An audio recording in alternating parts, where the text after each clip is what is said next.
now call the regular town board meeting to order for March 20th.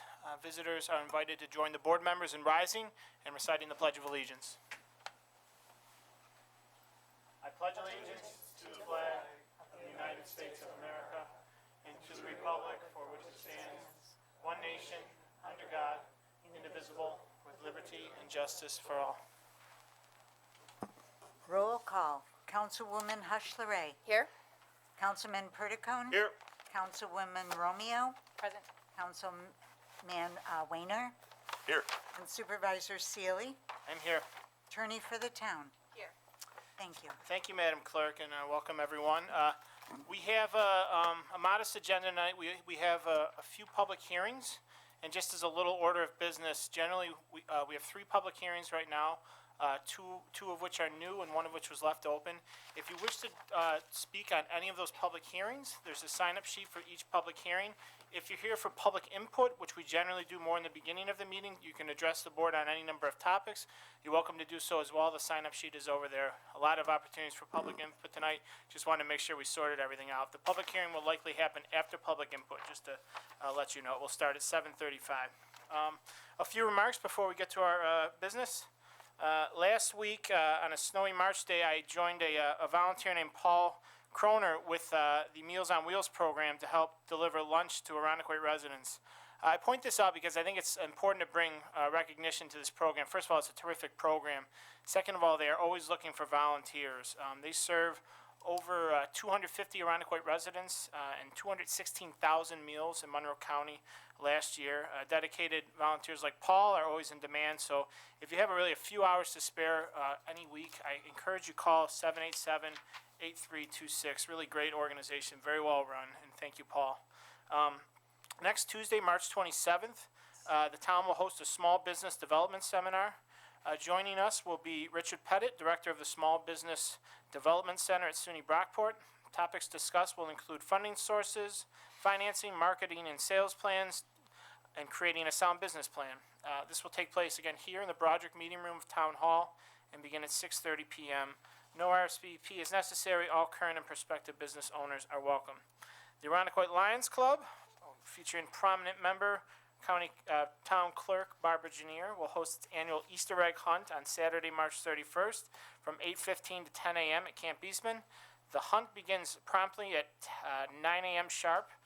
The Lions will be collecting eyeglasses and hearing aids at this breakfast. I believe there's a breakfast at 8:15 a.m. Very nice event, and thank you to the Lions for hosting. On Saturday morning, I believe April 7th, Nate hopefully has the right date up. Yes, April 7th, the town will host a free paper shred event. This is always a popular event. The town is offering free shredding service for residents. We actually thank 2 residents, Erica Walther of Walther Realty and Marcus Gunther, town attorney, for actually funding this event, which will be here at Town Hall. Cardboard boxes, documents cannot be accepted. Documents must be removed from the cardboard box. This will take place at Town Hall from 9 a.m. to noon, and again, that's April 5th. Our second annual Arundequoit Senior Exposition will take place April 19th. That's a Thursday from 9 a.m. to 12 noon at the Newcomb Friendship Center at St. Cecilia's Church on Culver Road. For more information, call my office, 336-6034. Last year was the first year we did this. We had a number of health and human service providers for free of charge, a lot of good free giveaways as well, but it was a very nice event modeled after the senior health fairs that some of our state legislators do, but right here in Arundequoit. Mark your calendars. Our annual townwide cleanup, Invigorate Arundequoit, will take place Saturday, March 5th. We will be assembling here at Town Hall at 8:30 a.m. and dispatch folks across town at 9 a.m. Residents may register online at the town's website or by calling 336-6029 or by visiting us at my office at the 2nd floor of Town Hall. Last week, we were happy to honor 2 of our team members here at Town Hall at our workshop meeting with what we call the Staff Spotlight Award. Receiving this recognition were our town clerk, Barb Janier, who was very prominent in these supervisor remarks today, but Barb always does a terrific job. I wanted to recognize her because she really is the quarterback behind all of the public meetings we have, getting everything in order, in addition to her number of administrative duties, serving a number of functions here at Town Hall. So thank you, Barb. We also honored Pat Pinkerton, who is our Director of Constituent Services. Pat helps residents on a number of issues that they have and also has been the lead on a number of important projects we've done here at Town Hall. So kudos to the both of them. And then finally, over the past month, we've been saddened by the loss of three very influential public officials, two of which were town of Arundecoit residents, and another who I always considered one of our most treasured honorary residents. Donald Deming was town supervisor from 1972 to 1979, and a councilman for over a decade before that, and I believe some period of time after that as well. Supervisor Deming was a member of the United States Naval Reserve. In 1950, he joined the Ridge Culver Fire Department, making him the longest-serving member of the department at the time of his death. Supervisor Deming is survived by his loving wife Barbara, to whom he was married for 62 years. Our community is still mourning the loss of Stephanie Squiccerini, our longtime president of our town library board of trustees. For those of you who don't know, Stephanie was a driving force behind advocating, planning, and eventually operating our new town library. Long before the notion of a unified central library was part of our daily life, Stephanie was attending town meetings, pursuing the dream of our town having the finest library in the area. She succeeded ultimately, and generations of Arundecoites will forever be grateful for her efforts. Our thoughts go out to her husband Fred and the rest of Stephanie's family. And finally, last Friday, we were saddened to hear of the loss of our beloved Congresswoman Louise Slaughter. As a leader in Washington, Congresswoman Slaughter was a trailblazer for generations of women to come. As a representative, she fought relentlessly for the interests of her constituents, and as a person, simply put, she was a force of nature. Louise served with all of her heart and taught us to use the person inside us all to stand up for what we believe to be right and just. Our thoughts are with her loving family and devoted staff. Arundecoit will miss you, Louise, and we thank you for your life of service to our community and entire country. I'm going to ask everyone now to please join me in rising in a momentary moment of silence for these three departed public officials.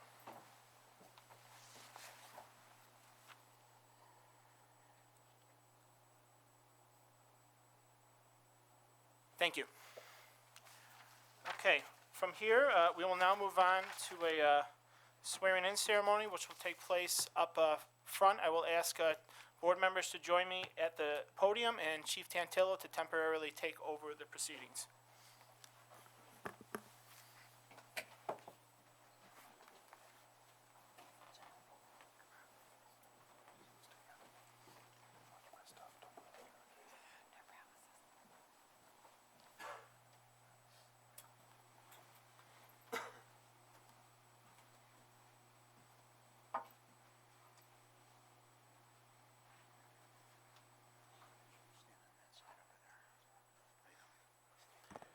Well, thank you very much. Tonight is a special moment for us in our department as we have the opportunity to swear in a new police officer filling a vacancy that exists within our agency.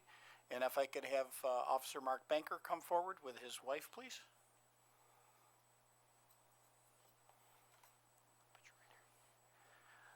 Just a little background. Officer Banker comes to us from the Wayne County Sheriff's Department. He was a deputy with that agency for 3 years.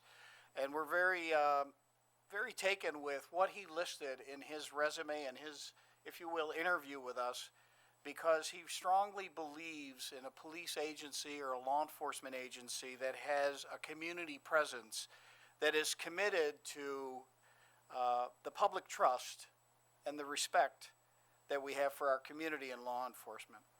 He's done an exceptional job with the Wayne County Sheriff's Office. I'm sure they were sorry to see him go, but he chose another opportunity in his career. He comes to us with a bachelor's degree in criminal justice from the State University of New York at Brockport. He has been a member of a strong community there. He has strong roots in that area, but he's adopted Arundecoit, if you will, as his new home. He has a commitment to building upon the community policing philosophy of this department, and it was a good match and a good fit for us as his interview when he felt so strongly about that community commitment and the interaction that a police agency has with its residents and those that we serve. He has an exceptional background in public safety. He completed the police academy and then came here. As with any new employee, he was a participant in a field training program, and many of those field training officers are here to support Mark and his wife tonight. He's been a great addition to our agency, and we look forward to him continuing his career with the Arundecoit Police Department for many years to come.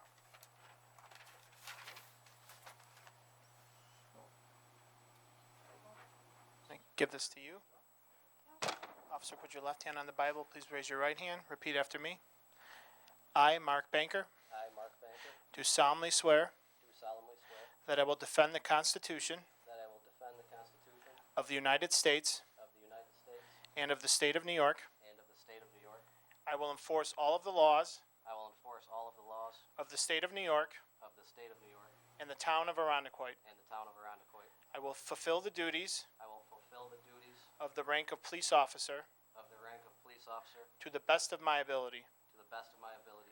I will serve, protect, and guide I will serve, protect, and guide the citizens of the town of Arundecoit. the citizens of the town of Arundecoit. I will obey all orders, rules, and regulations I will obey all orders, rules, and regulations of the Arundecoit Police Department. of the Arundecoit Police Department. Officer Banker, congratulations.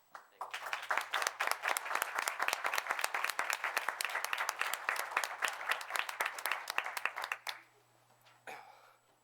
Very happy to be a part of the Arundecoit Police Department. Everyone here has been great to me. Like I said, I transferred in. It wasn't an easy decision to transfer over, come from one place to another place to kind of start over, but it was a decision I'm very happy I made. It's a great department with great people in it. Everyone here has been met with nothing but kindness and respect for me, so I'm very thankful for that. I'd like to thank the town board, the chief, the captain, and everyone else that was involved in the hiring process for giving me this opportunity, and I look forward to serving this community. Thank you.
Okay, with that, we will now move on to public input. Again, these are not pursuant to the hearing, but also anyone that wishes to address the board on a number of topics. First and foremost, Doris Grunzer, I believe, is here. Groover, excuse me, miss. I'm sorry. Thank you. Come on up.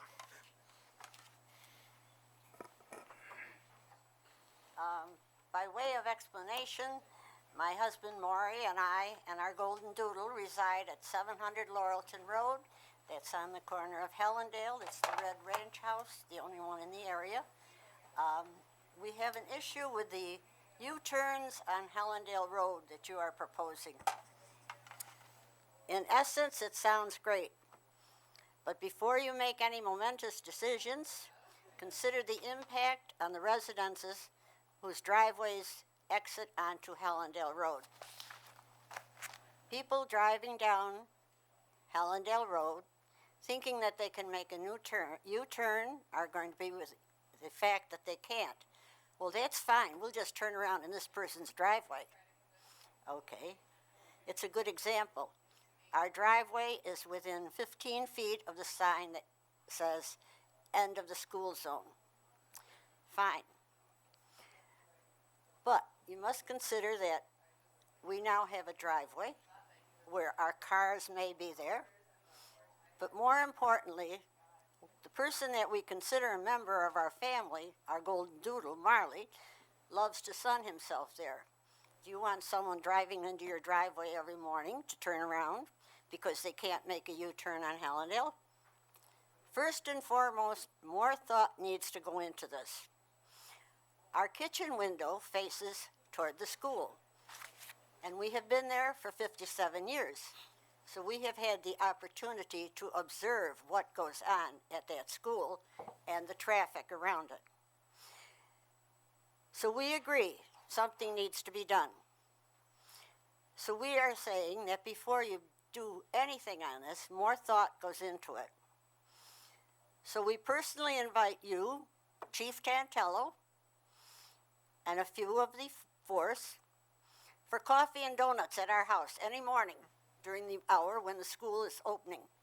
And you can observe what goes on, because there's no better vantage point than our kitchen table to see what's going on.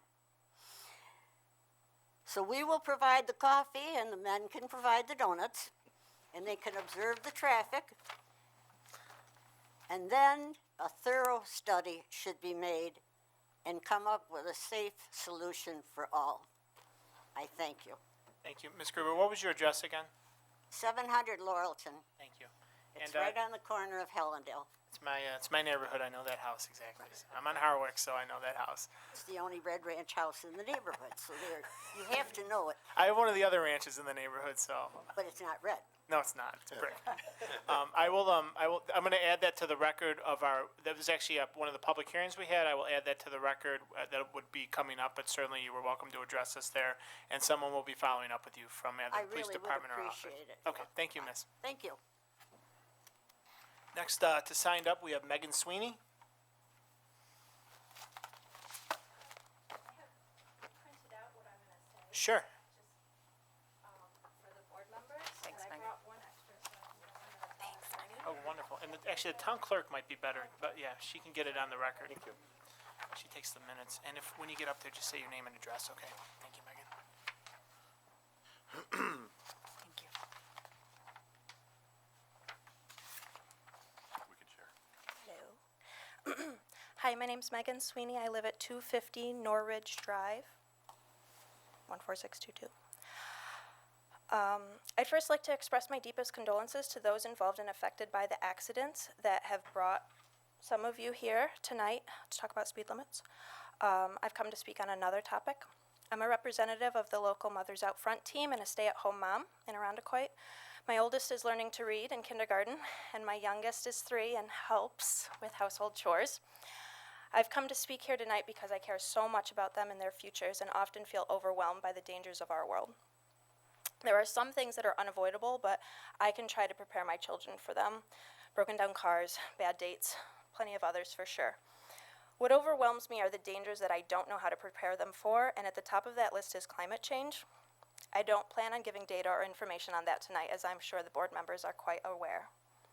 Frequently, thoughts of climate change can be paralyzing. We think we are too small to make a difference in such a huge matter.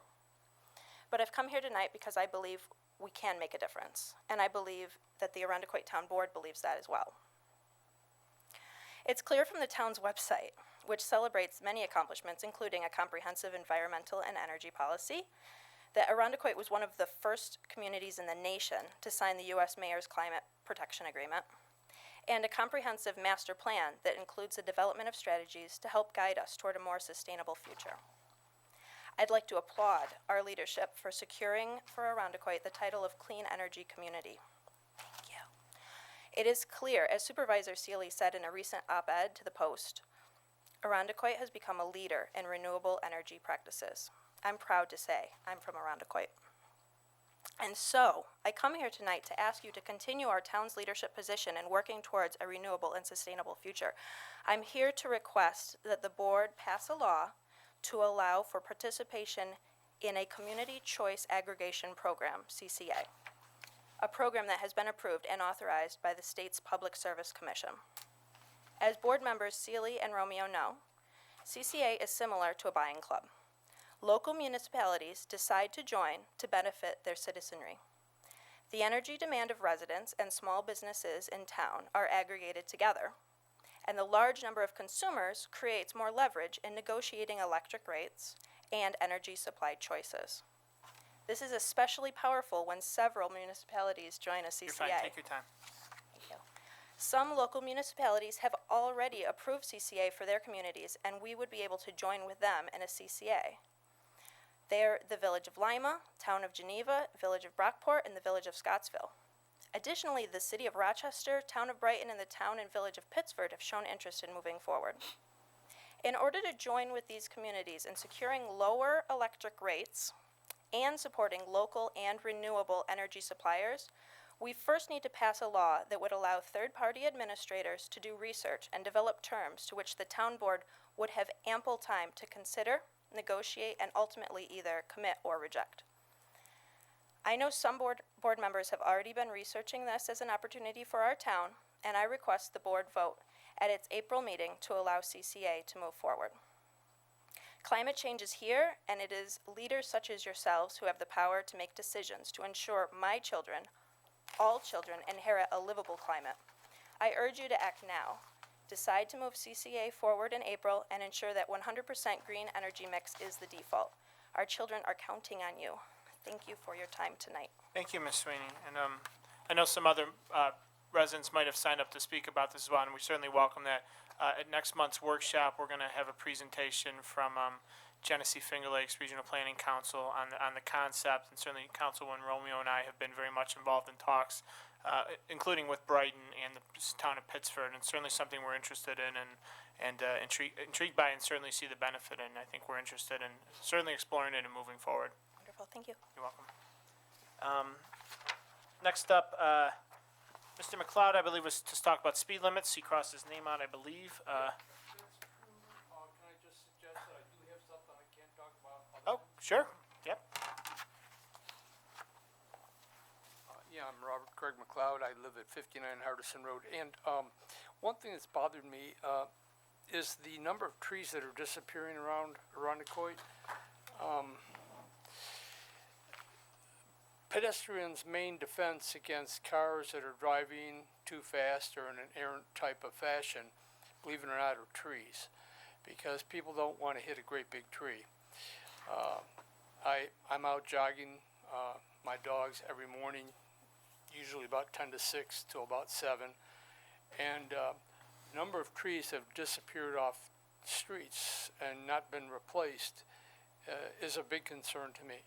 So I think, I wanted to say that, put that on the record, that I think the town should continue to grow the garden, which I think that we all started off in, but replace some of our trees with regard to, well, anybody could tell you the number of benefits of trees other than public safety, you know.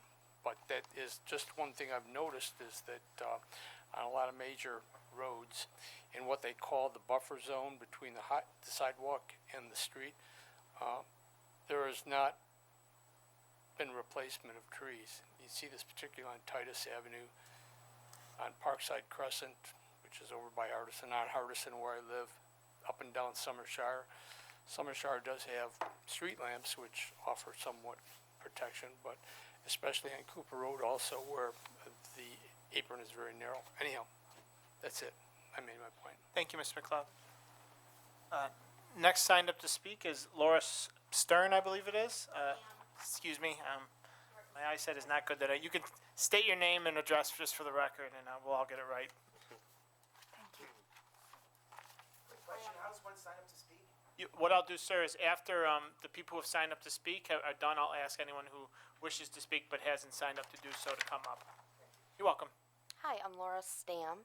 I live at 280 Mount Airy Drive, and I'm also part of Mothers Out Front, and I'm a fairly new resident. I've been here for 3 years, and I'm just very impressed with how Arundecoit is embracing technology and innovation when it comes to the environment. So, and I know Megan already talked about CCA, and recently the CCA here just voted to include solar, so that makes it so much more efficient and I know that we can be innovators in this area because Brighton is getting ready to vote on it and they didn't yet, so we can take the forefront. So I'm just here to support CCA.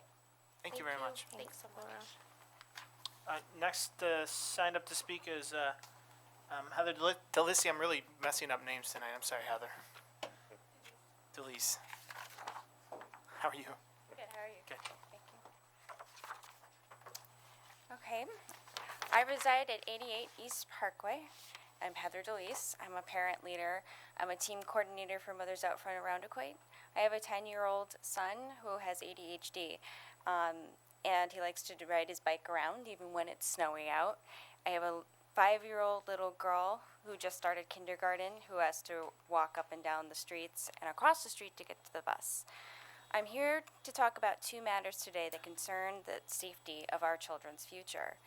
The first is about the hearing that you're having about the speed limit. I do support lowering the speed limit from 35 to 30.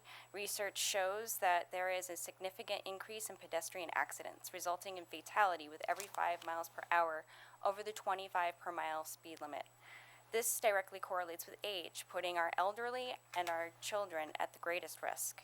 I am grateful that the town board is considering lowering the speed limit. The second matter is what we were just talking about, which is the community choice aggregation.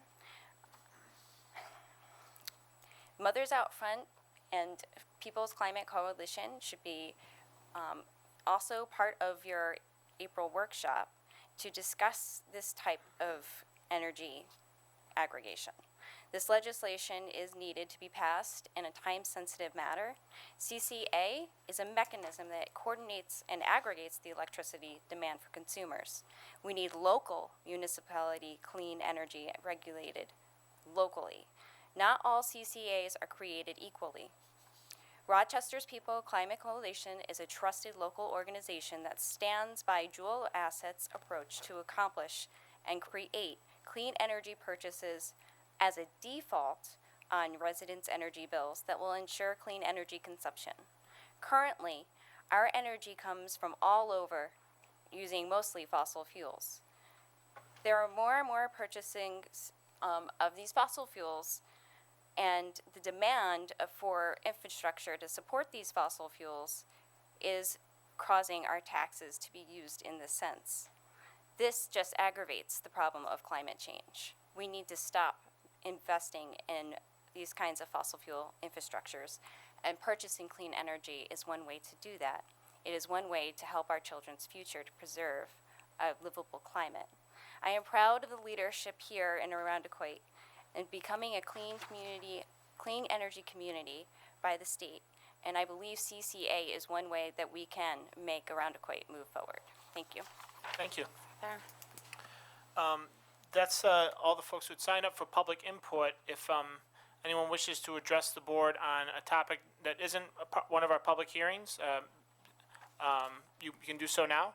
We have a public hearing that will be commencing at 7:35, so if you want to wait to talk about, I assume, the speed limits, you're welcome to do that as well. So with that, we will conclude our public input. We'll move on to the public hearing shortly. I'm actually going to skip over financial reports, sorry, Comptroller Seeley, and we can move on to approval of minutes.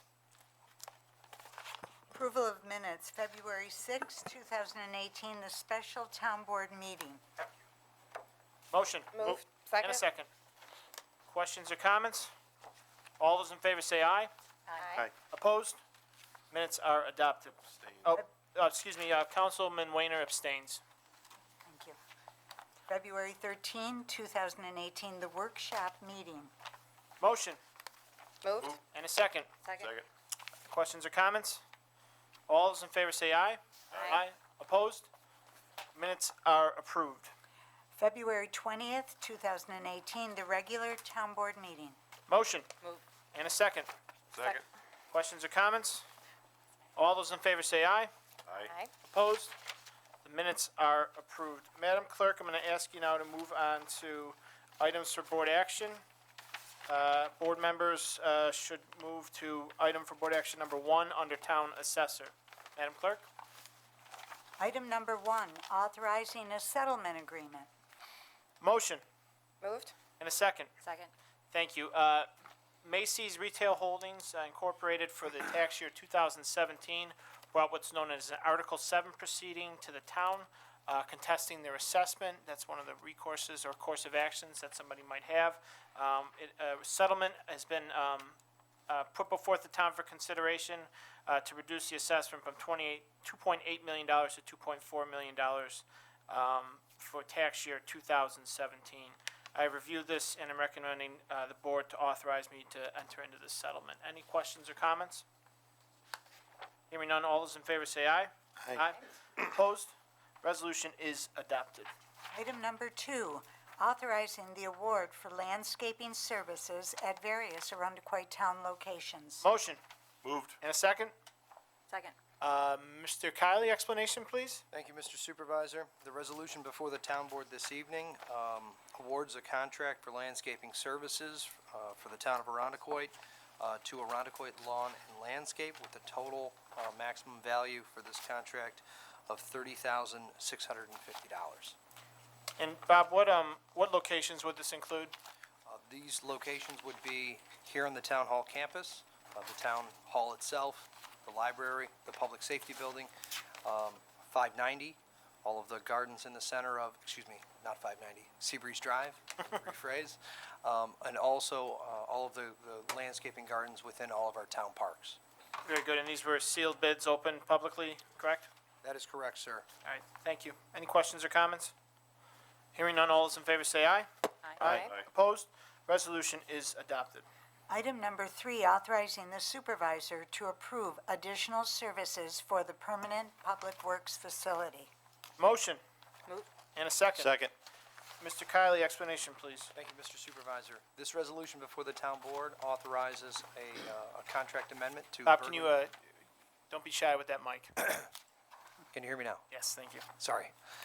This resolution before the town board this evening is to authorize an execution of a change to the contract for Bergman Associates to perform stormwater pollution prevention plan inspections at the future Department of Public Works. Thanks, Bob. And with a appointment that we're likely to make later tonight, will this probably not be extensively used, do you anticipate? That would be correct. Okay. We are going to be hopefully appointing a engineer on staff here at Town Hall, which, with that appointment, should be able to conduct these stormwater pollution prevention plans on behalf of the town. Very good. Any questions or comments? All right, hearing none, all those in favor say aye. Aye. Opposed? Resolution is adopted. Item number 4, authorizing the purchase of 1 self-loading 10-wheel brush truck to be used by the Bureau of Public Works. Motion. Moved. And a second. Second. Mr. Kylie, Commissioner Kylie, explanation, please. Thank you, Mr. Supervisor. Within the budget for 2018, the town funded the purchase of 1 new self-loading 10-wheel brush truck. This brush truck would be used by our tree crew and our brush pickup program. This would be an increase in the size of the vehicle, which would also allow us to better serve our residents. Bob, can you explain why we went with a bigger size? Really, during last year's windstorm, we had been discussing the idea of putting a new brush truck into our budget for 2018, and it generally takes quite a long time if we're in the northwest quadrant of town to move all the way down to our transfer station. It's about a 25 to 30-minute round trip with that size load to offload the load and then get back to the area where we're picking up brush. Having a larger box, having a bit larger of a truck, we'll be able to store more woody debris to allow us to pick up more brush within that quadrant, thus reducing the amount of transport time back and forth. Thank you. Any questions or comments for the Commissioner? Hearing none, all those in favor say aye. Aye. Opposed? Resolution is adopted. Madam Clerk? Item number 5, authorizing the supervisor to enter into a contract for senior golf leagues for spring, summer of 2018. Motion. Moved. And a second. Second. Deputy Commissioner Sinton, explanation, please. Thank you, Mr. Supervisor. This authorizes you to enter into a contract with Lakeshore Country Club for a very popular men's and women's senior golf league that runs May through September, and this annually brings in over 75 participants. Very good. Any questions or comments? Hearing none, all those in favor say aye. Aye. Opposed? Resolution is adopted. With that, Madam Clerk, we will now move on to the first public hearing. That would be 3PH 2018-1. Can I have a motion to open the public hearing? Moved. And a second? Second. All those in favor say aye. Aye. Opposed? The hearing is opened. What we're going to do is, I'll have a brief explanation of the legislation that is before the board for the purposes of this hearing and before the public. And then I'm going to ask the police chief and the commissioner of public works for a brief testimony, and then we will open it up to the residents who have signed up, and certainly any residents who wish to do so. In general, we encourage people to keep their comments between 3 and 5 minutes. If we have a number of people signed up, however, we won't dissuade you if you'd like to go a little longer, but we just ask you mindful of the other speaker's time. So before the board members, last month, a local law, draft local law was introduced to amend Article 2 and Article 6 of Chapter 222 of the Code of Arundecoit relating to speed limits. The broad objective and broad, lever of this proposed legislation is to lower what's known as the town speed limit from 35 miles per hour to 30 miles per hour. Now, does that mean all roads? No. It means particularly town roads. The default speed limit on town roads would be lowered from 35 to 30 miles per hour. Those are your more localized roads. Those are your non-county roads. They don't include the more heavily trafficked roads. In addition to that, if you recall last year, we took a step of creating school speed zones near our senior high schools in both East and West Arundecoit. At that time, we committed to taking a more comprehensive look at all of the roads that feed our schools, particularly our elementary and middle schools. And with that, we have a series of recommendations in this legislation that would further lower the speed limit to 25 miles per hour in those roads feeding our schools, roughly approximately 24 roads. In addition to that, we propose lowering a number of county roads to 30 miles per hour while keeping a certain amount of them at 35. I will say, in full disclosure, we have been in conversations with the county. They have provided us some feedback on some of these proposed recommendations, and in likelihood there will be some amendments to that, and we certainly welcome the county's feedback, but we certainly have had our opinions of our own. And fourth, this legislation would lower the speed limit in what we know as school speed zones, which are those speed zones that are near our schools. Generally, right now, they're lowered to 25 miles per hour during school hours. During school hours, those would be lowered even further to 20 miles per hour. So it's a multi-pronged approach, but the default mechanism is the lowering of the town speed limit to 30 miles per hour. And I will say a lot of our neighboring towns, even those that are far more sprawling and less densely populated than the town of Arundecoit, have already gone to 30 miles per hour. We are the most densely populated town in the county, and one of the few of our size that is still at 35 miles per hour as our default speed limit. With that, I'm going to call Chief Tantillo to come up to the podium and please address the board.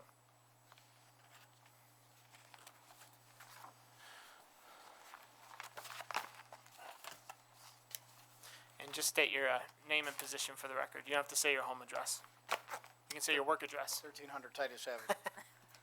Chief Richard Tantello, Chief of the Arundecoit Police Department. Thank you, Mr. Supervisor, and the town board in moving forward with this proposal to reduce the speed limit for the town of Arundecoit. We know that the speed limit reduction would move us forward in a direction that would enhance safety for all of our users of roadways within our community. Lower speed limits will result in shorter stopping distances, greater opportunity for visibility, and greater ability for reaction time for all users of our roadways.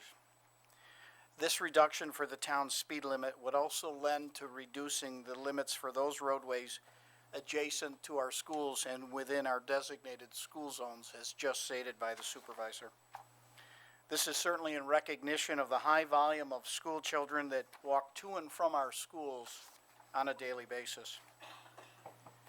We recognize that the speed limit reduction proposal, and if it is subsequently adopted, will involve a comprehensive plan, much like other legislation in the past, such as the seatbelt, child restraint legislation, the move over law, and similar actions taken by governments.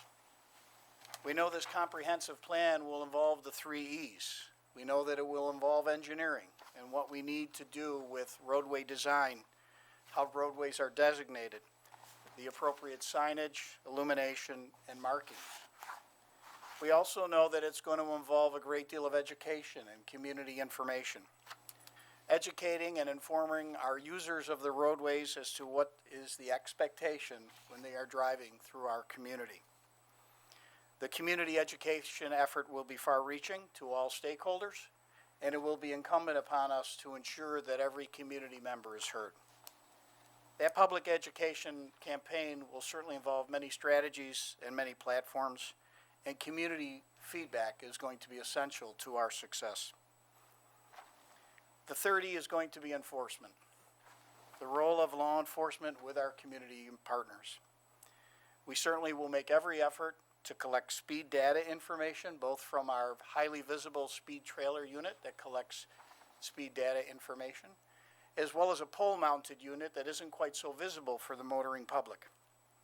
We also will take community feedback as far as what the members of this community are seeing, their observations, and their expectations of having a safe roadway for them to use, whether they're driving, walking, or biking.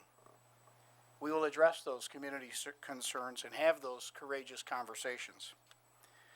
Once we've identified our operational locations and periods, certainly enforcement will be a part of this success plan. But we also recognize we have to make sure we do a very good job of informing the public about the fact that this reduction has occurred. Many studies have been cited. Statistical data can work in many different directions. But I value the input of the members of the Irondequoit Police Department who on a daily basis take and investigate those accident reports that officers are called to. And when we polled the officers within our agency, many of them supported the speed reduction proposal.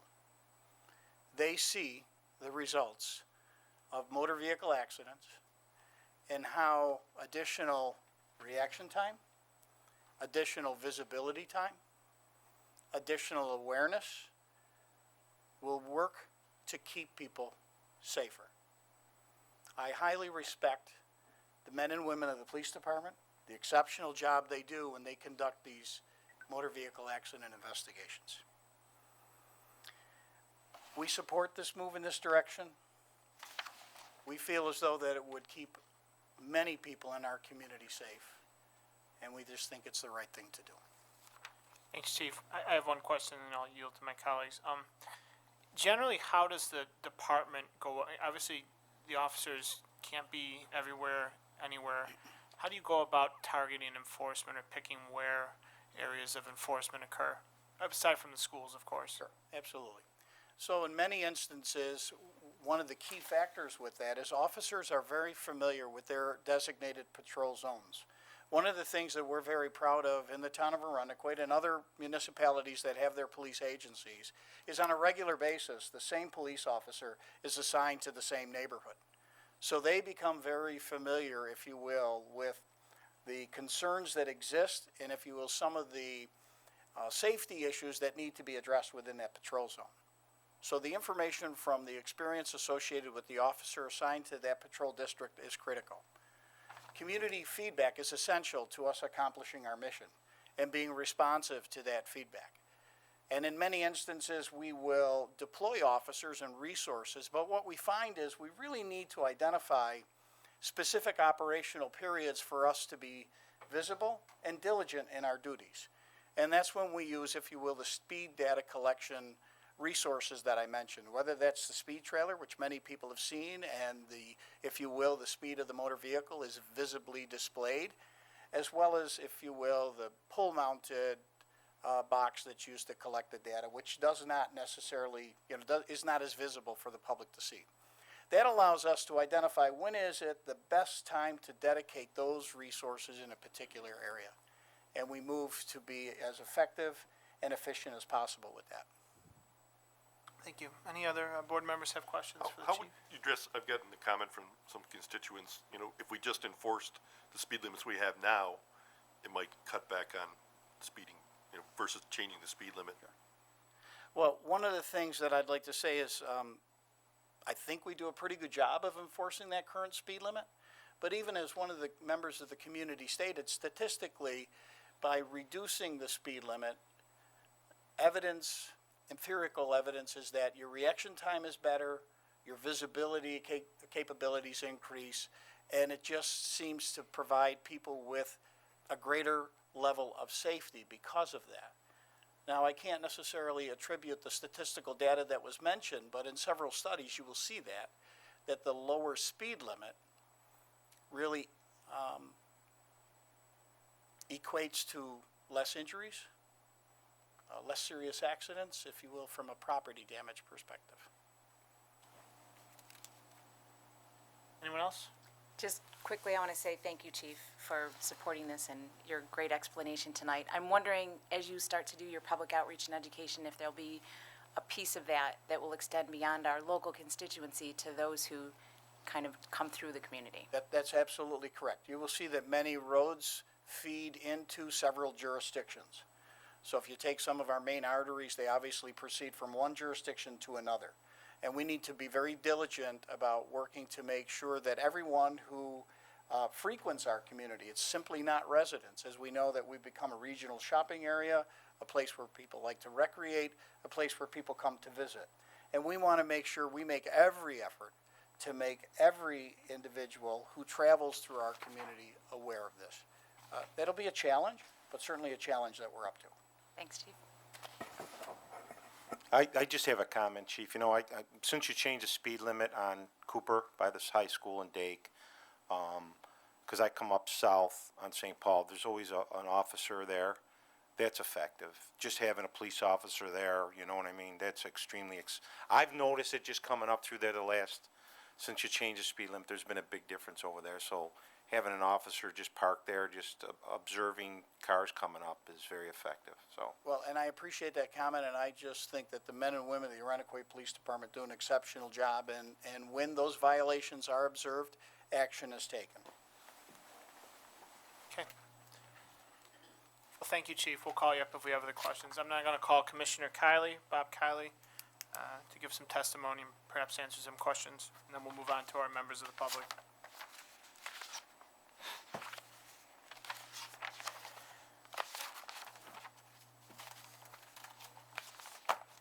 Just for the record, state your name, position. Thanks, Bob. Commissioner Bob Kiley, Commissioner of Public Works, Superintendent of Highways for the town. Appreciate the opportunity this evening to speak on this. I think Chief Tantillo laid it out very nicely with regard to the 3 E's, education, enforcement, and engineering. I'm not going to speak to education or enforcement, but I can speak a little bit to the engineering. So just so this board and the members of the public understand, the town initially began to assess the town speed limit at 35 and then what would need to change and facilitate a 30-mile-an-hour reduction. So the town will begin to install new signage at the roadways entering the town to identify that the townwide speed limit would be 30 miles an hour unless otherwise posted. There would still be some roadways within the town that are greater than 30 miles per hour and lower than 30 miles per hour. The existing signage along the roadways entering the town, which currently state town speed limit 35, would need to be removed and replaced with signs that state town speed limit 30 miles an hour unless otherwise posted. The result of this signage would allow a motorist to understand that entering the town it would be a 30-mile-an-hour zone unless a roadway would be 35 or 45 as Seabreeze Drive is, then alerting that motorist that one specific roadway could be a greater or lesser a mile per hour limit than the entire town, all roadways that are not posted. When you enter the community, you would have one of those signs at each entrance to the community.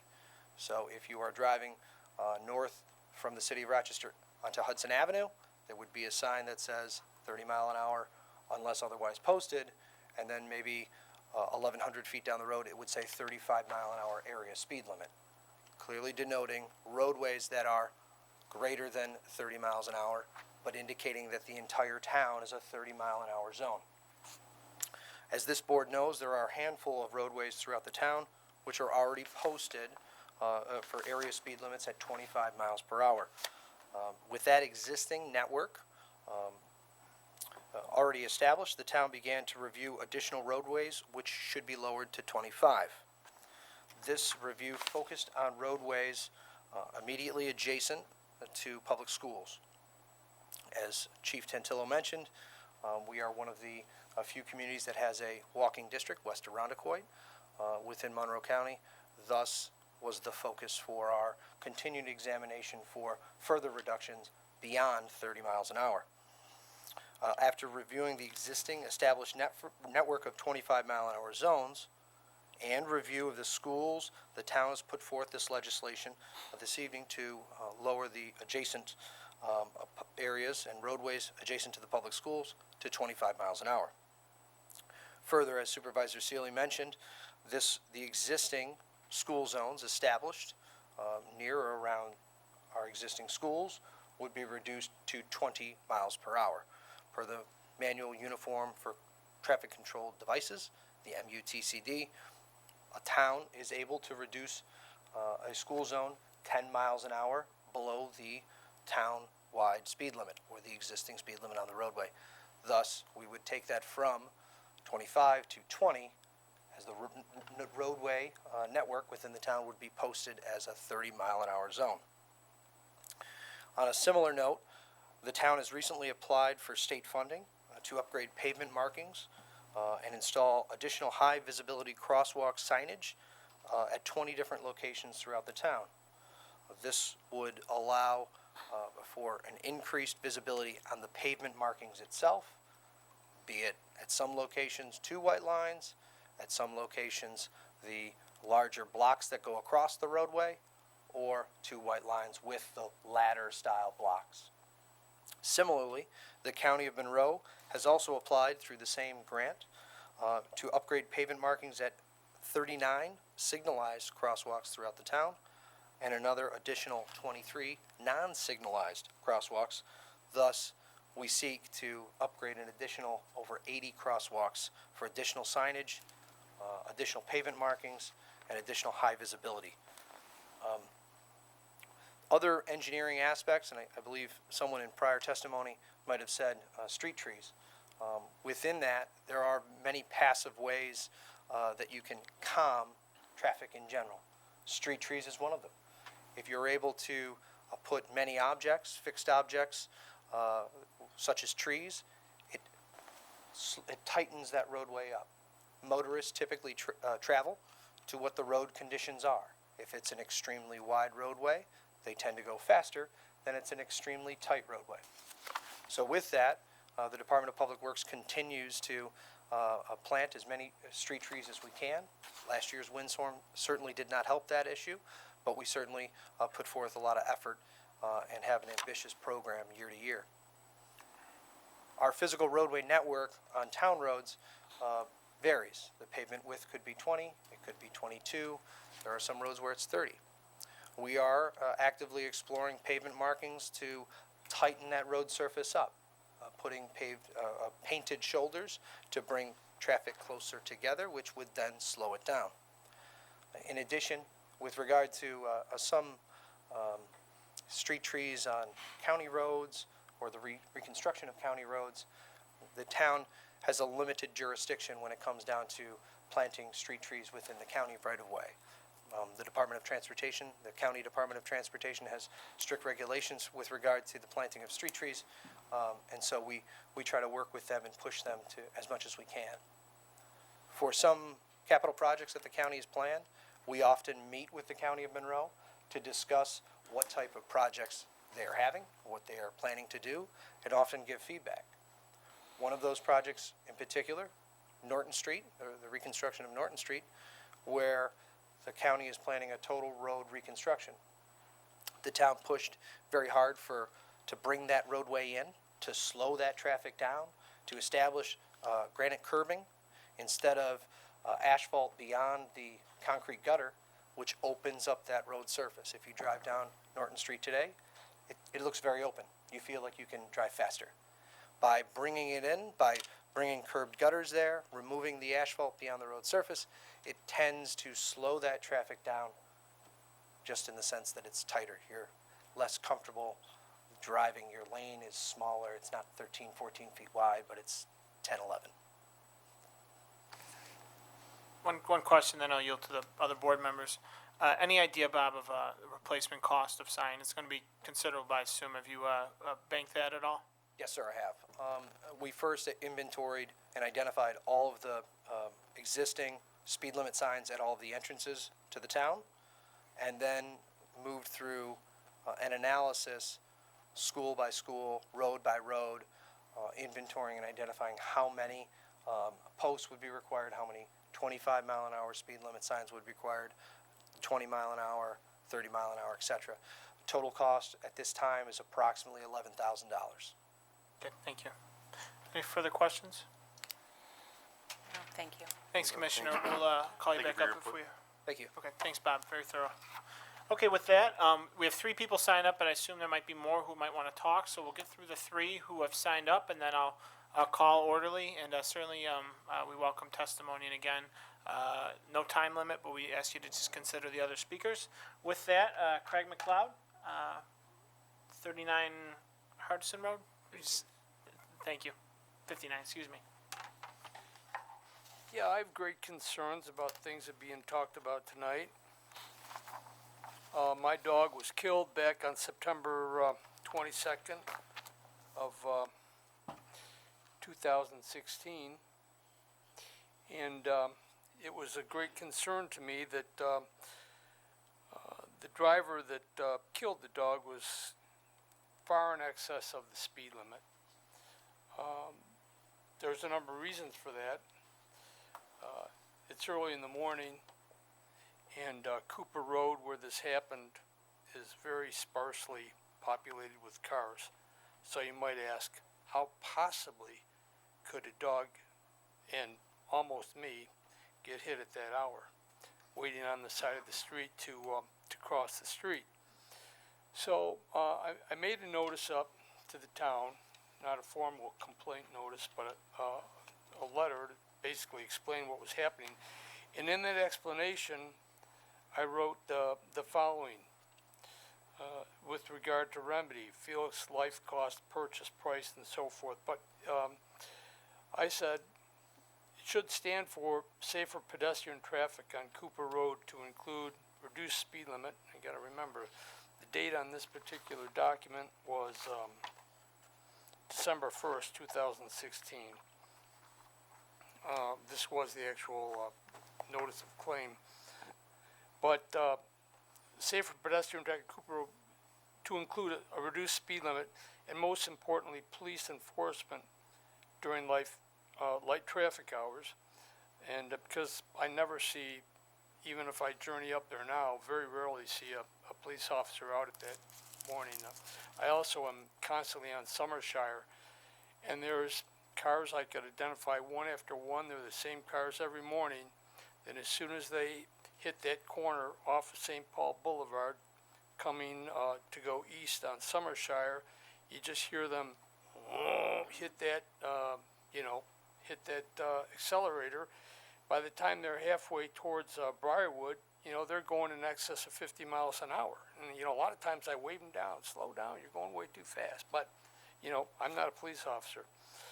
Anyhow, and then I suggested, because where my dog was hit, it is the narrowest place on Cooper Road, adjacent to Radcliffe, where there is a bridge over a gully, so to speak. But the sidewalks narrow down. There's no apron between the sidewalks and the road. Basically, there's like almost no place to go if you're standing on the side of the road, right there. And no, you can't really recede that far. And it's always overgrown with a lot of bushes, and maybe your roadsman has something to say about that. But I would suggest steel reinforcement of pedestrian sidewalks, and more, as he suggested, road painted crosswalks is another thing that I said.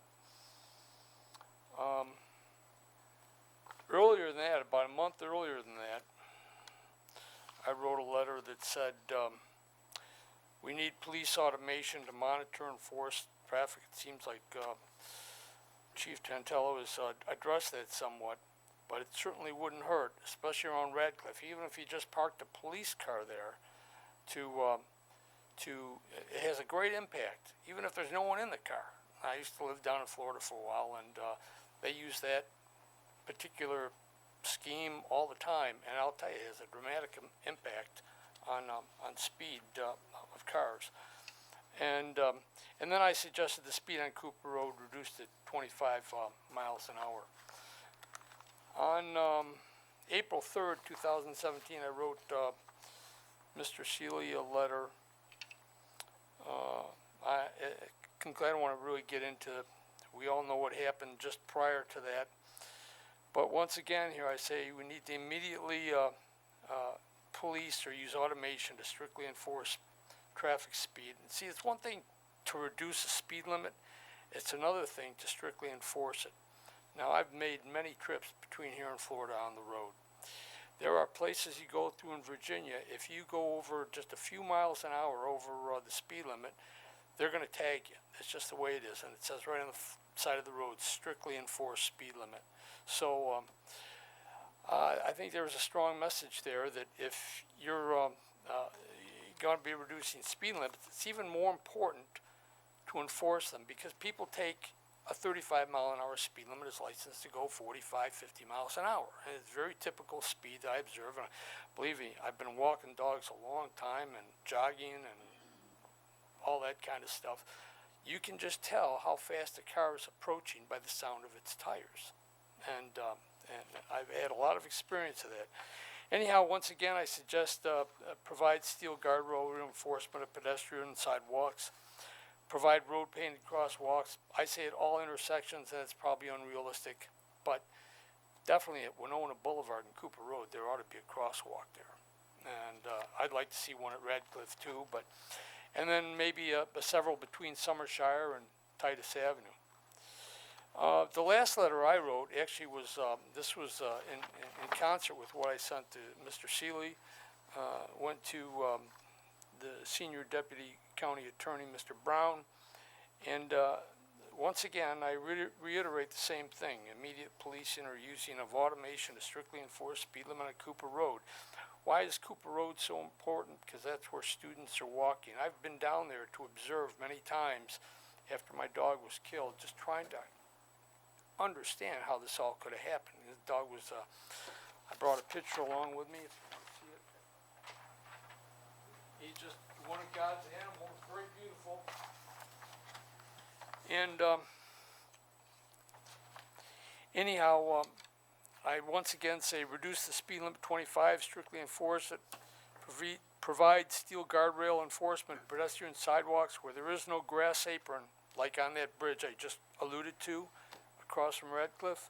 There is absolutely no protection for students. What I was just about to address was that I've been there in the afternoon when the students are walking 3-4 abreast on that sidewalk, having to duck the bushes and everything else. Cars are whizzing by there.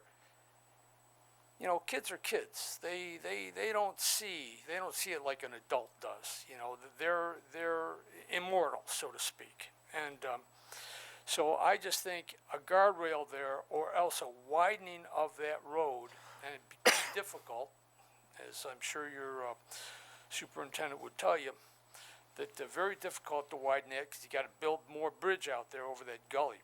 Maybe even put a gooseneck in the road. But along with that, and with automated reinforcement, providing flashing lights of a school zone, there are some lights there with that. And I drive around New York State a lot to go to my sister's house down in Ithaca, go through several small towns. You know, during school hours, you can't exceed the speed limit there at all, even when school hours aren't, but it's 20 miles an hour. It's very typical of during I think that's about all I have to say. Is there any questions? Thank you, Mr. McLeod. Yeah, sure. Next up, signed up to speak is Jim Sanders. You will decline? Okay, very good. Next up is Michael Governale. 4164 St. Paul Boulevard. Good evening. Hello, board members. My name is Mike Governelli. I live at 4164 St. Paul Boulevard. I'm president of Reconnect Rochester. We're a nonprofit organization that advocates for transportation alternatives, walking, biking, public transit. I'd like to thank Supervisor Seeley and town staff for the proposal to reduce our town speed limit. We fully support the proposed amendments because we believe that this change will save lives and benefit the entire community.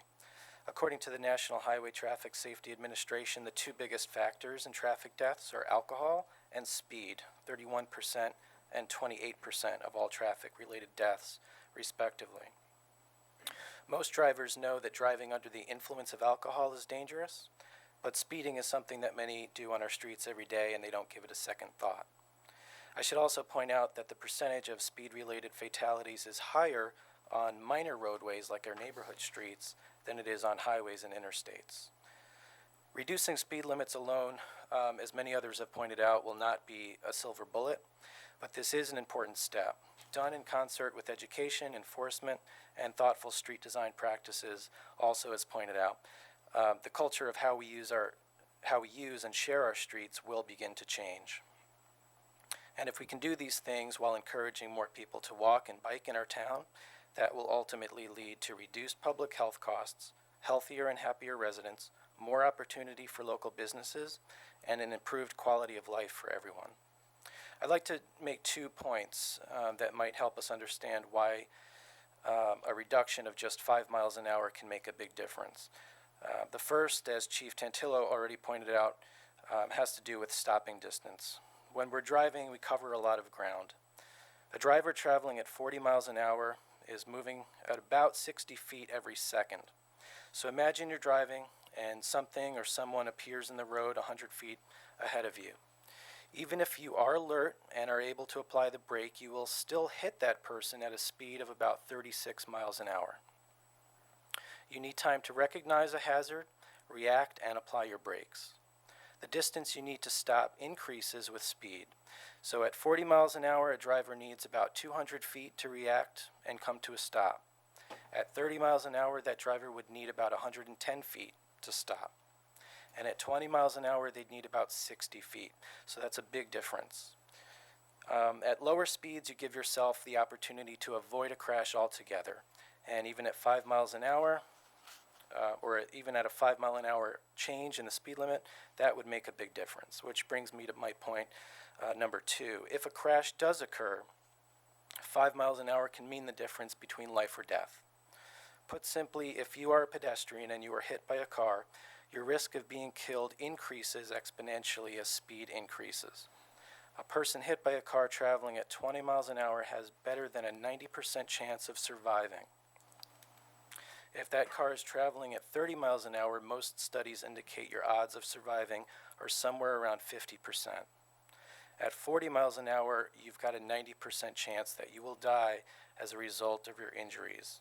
And those risks are amplified further if the victim is a child or an older adult. So the bottom line is life is fragile. And if we can do more to keep people safe on our streets, keep our children safe, then I think we need to do it. Thank you. Thank you, sir. Okay, I know this gentleman wished to address the board, but I'll let him go first. Just say your name and address, and then anyone else who wishes to come after, you are more than welcome to address the board in this hearing.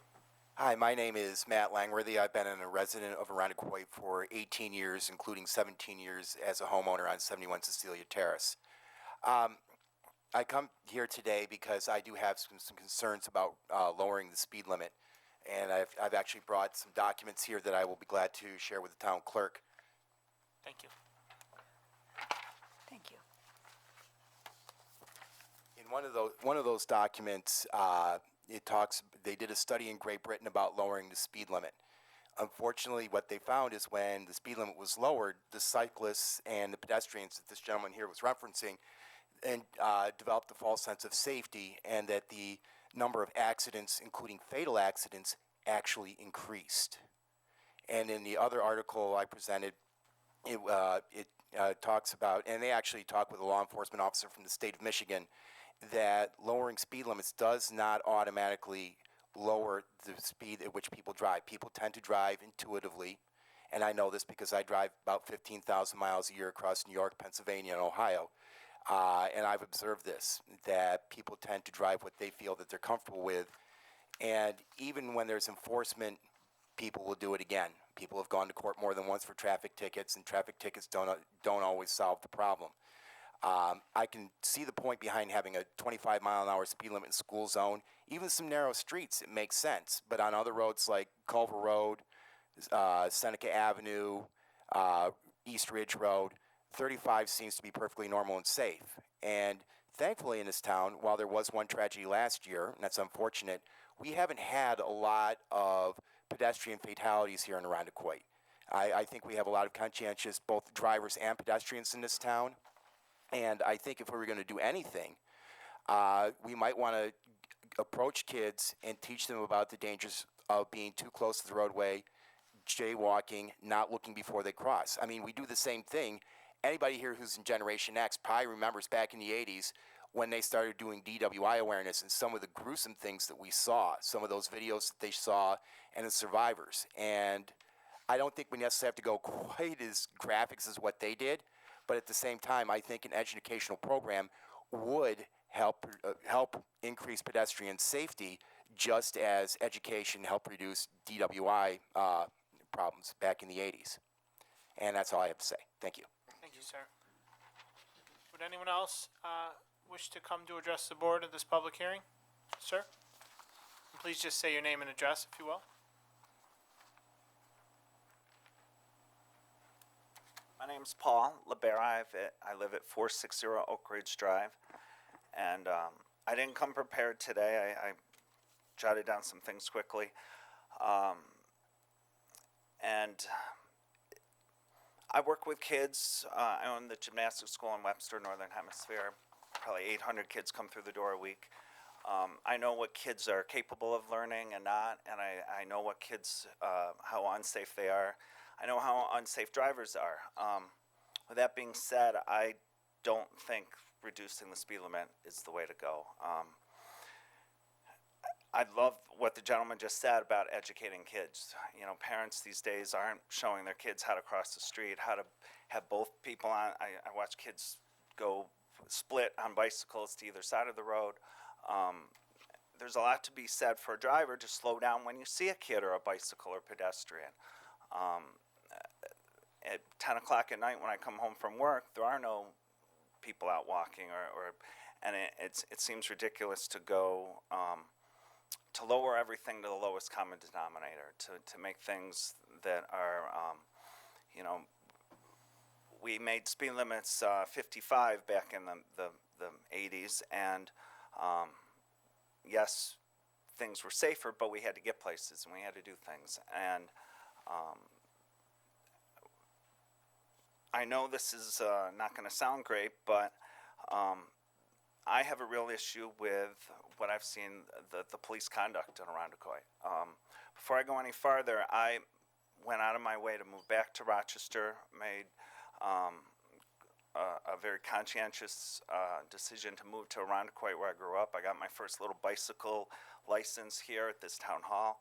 My family and I've been blessed with means to live any place I want, do anything I want. This is what I call home. And the trees here and the lakes and the streams and the ponds, to me, this is paradise. But I've been disgusted watching the town hall burn down here twice with no answers. I've been disgusted watching the library being built with 100-year-old trees cut down everywhere. And in my own street at Courtshire, it's a very, I'm sorry, yeah, I live on Courtshire. It was Thanksgiving, I'm walking my dog down the street, and here comes a car flying down the road, and it's a police car, and he's crossing the center line, doesn't have his lights on. I called 911, reported him, and they called me back, and they said, oh yeah, he's there enforcing things, and we've had complaints about speeding. And I said, this is a policeman, we both had to jump off the road. and it's Thanksgiving. There was not everybody's out trying to walk with their families and do things. This wasn't the place for policemen to be speeding, first of all, and crossing the center line. So, as far as the cost, I heard the cost was $1,000 to change all these signs. I have a hard time believing that. I think he said $11,000. Okay. Thank you. So, and once again, I just showed up here today. I don't have a history of keeping track of everything and watching everything. I'm just a citizen when I'm here in Irondequoit watching the news, and I know in my business I hate it when a parent isn't a participant and then all they do is show up and hit and run and make a big thing. So, but I've watched right on Lakeshore Boulevard where the lake is. I hope that's the right name of the road. Cars are broken into continuously, and the people know it. My friend was parked there. Her car was broken into. I called 911. They wouldn't come. They wouldn't do anything. They said, call this other thing. That the first thing was a Spanish-speaking message. And so since then, I've kept track of how my neighbors' cars have been broken into and cars on Durand Beach have been broken into. And the police, it could have been the gentleman who spoke tonight, called me back and said, hey, we caught a lot of people for speeding, and we got somebody for a marijuana charge and some nudity, and we're really cracking down. I said, what about the cars that are being broken into? So my experience is that there's so many other priorities to take care of here in Irondequoit. This is a beautiful, incredible place to live, and I guess that's as much as I want to voice tonight. And I would love to see people teaching their kids to look out and drivers to stop texting and keep the speed limits where they are. There's nothing worse than an old lady going exactly the speed limit right now as it is. It encourages other cars to recklessly pass them, and as the gentleman said before, just because there's a sign and it's the law doesn't mean people are going to follow it. And I do genuinely care about people's safety, and I want to see this community work. Thank you. Thank you. Would anybody else in the audience wish to address the board in the public hearing? You may, yes. And again, just say your name and address for the record. Heather DeLeese at 88 East Parkway, and I'd like to just readdress the situation about educating our children. Some of our children have special needs, and I worked in the local schools, and I know we have a large special needs population, and this ranges from autism to ADHD. And even though you tell these kids and you teach them, they're not paying attention, and they really aren't seeing the things around them, and they're not processing. And so lowering the speed limit and having visible signage, my roads don't have signs on them throughout our neighborhood, does help remind people that they need to slow down. And obviously having police presence needs to go hand in hand with that.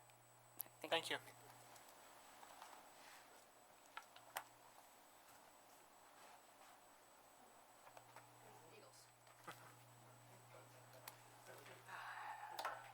We should do a stretch break, right? Like they do at Wegmans, calisthenics.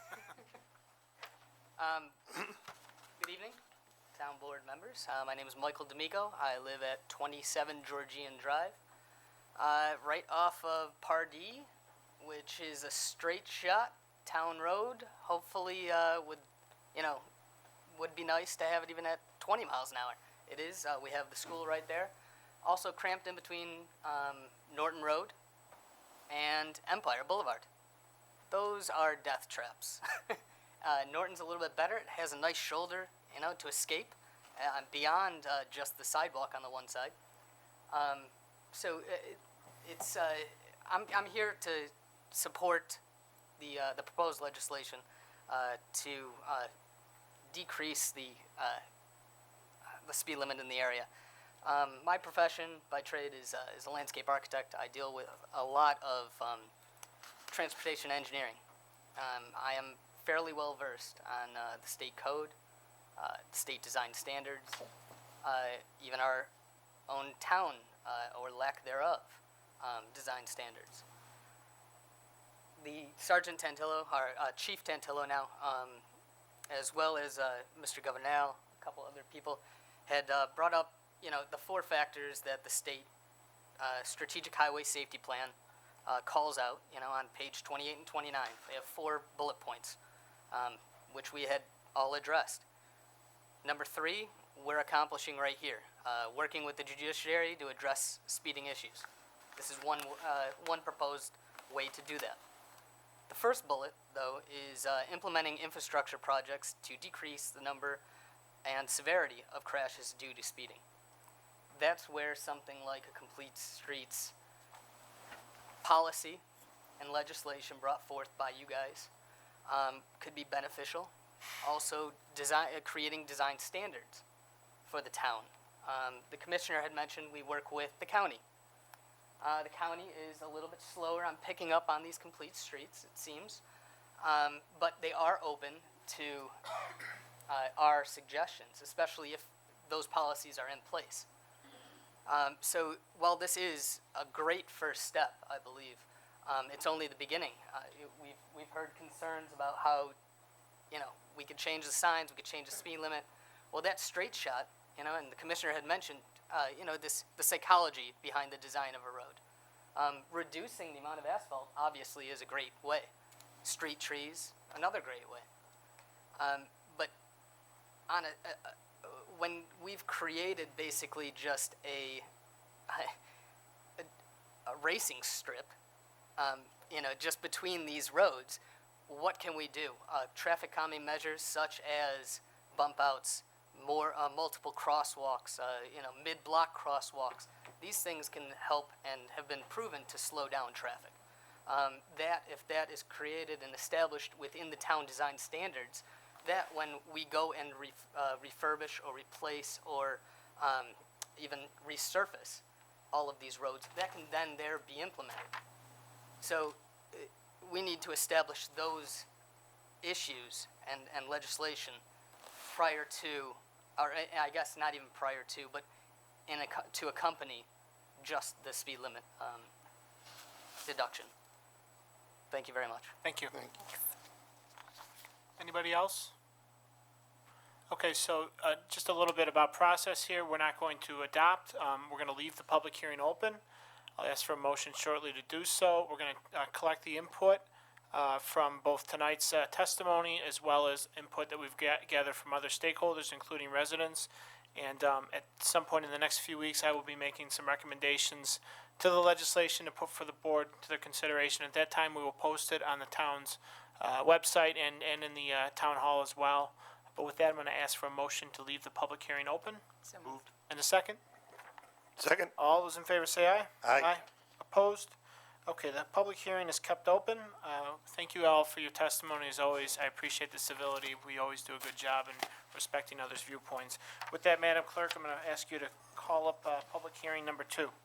Public hearing number 2, authorizing a no U-turn zone in the Hellendale Road primary school zone during school hours. Okay, I'm going to ask for a motion to open the public hearing. Moved. And a second? Second. All those in favor say aye. Aye. Opposed? Thank you. The public hearing is now open. Chief, I'm going to ask you for a brief explanation on the proposed measure.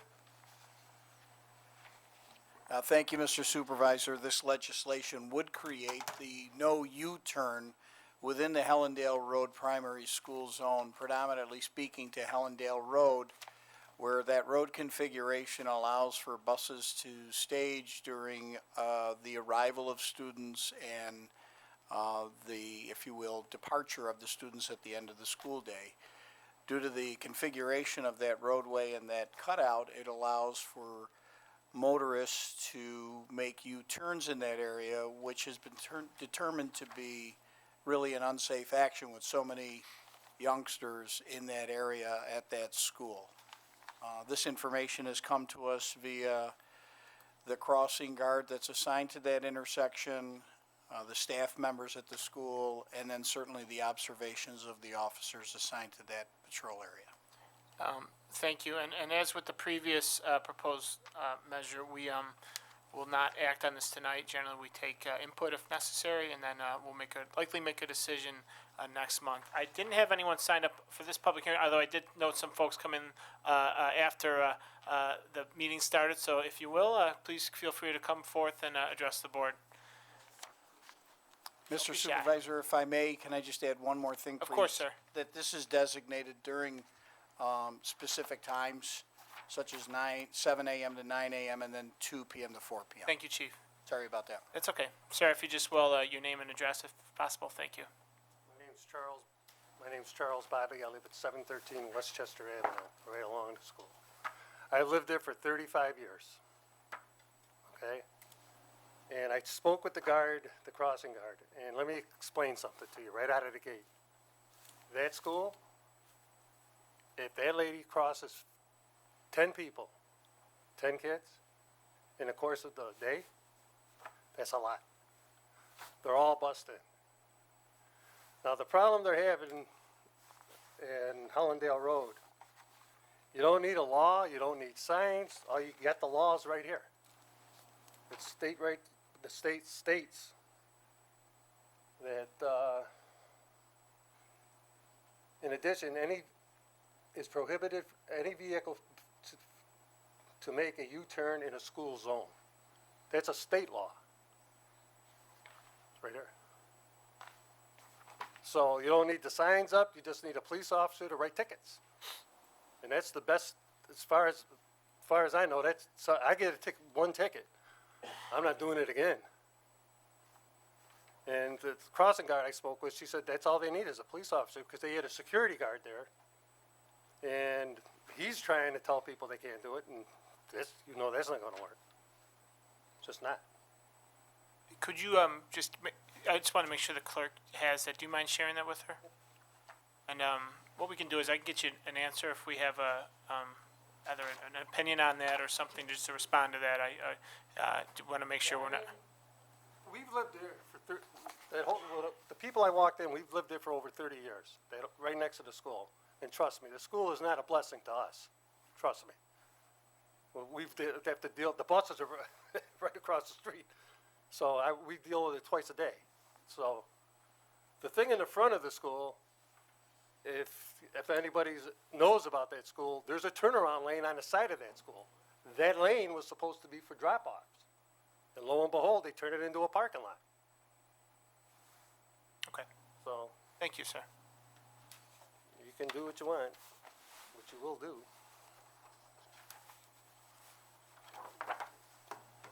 Anybody else on this?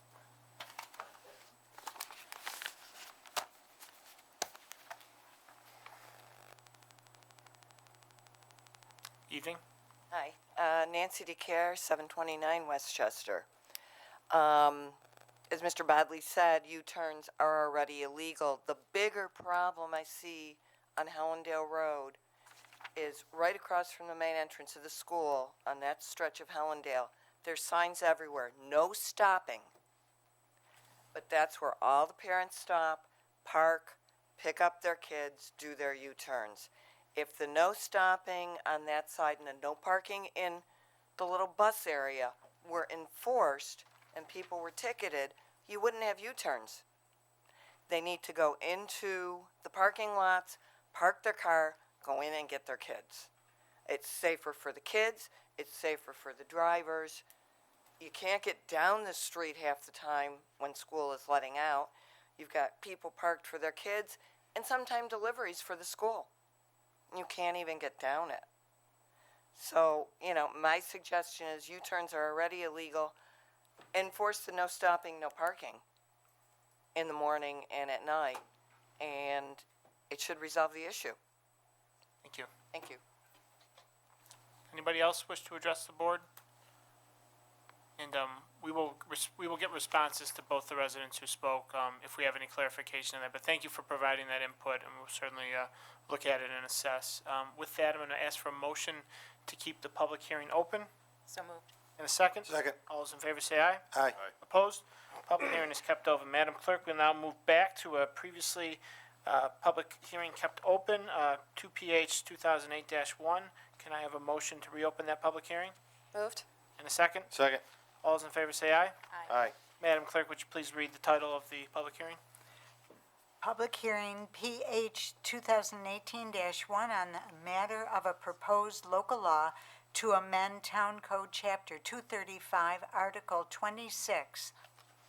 Thank you. I'm going to ask Ms. Ivers just for an explanation of the proposed legislation, as well as some minor changes that were made in the interim period between the previous public hearing, and then we'll move on to the seeker, as well as the, actually, we'll keep the public hearing open, but then move on to seeker and adopting the local law. Carrie? Thank you, Mr. Supervisor. The draft local law before you features some minor changes that were made during the course of the public hearing based on feedback and comments received both before the hearing was held, during the planning board's review and their comment, and then also during the town board's review, and then subsequent the public hearing, any comments that were received by town staff. And as you look, just to point out that there were some minor wording changes just to clarify the way a sentence read. In some cases, a missing word was inserted.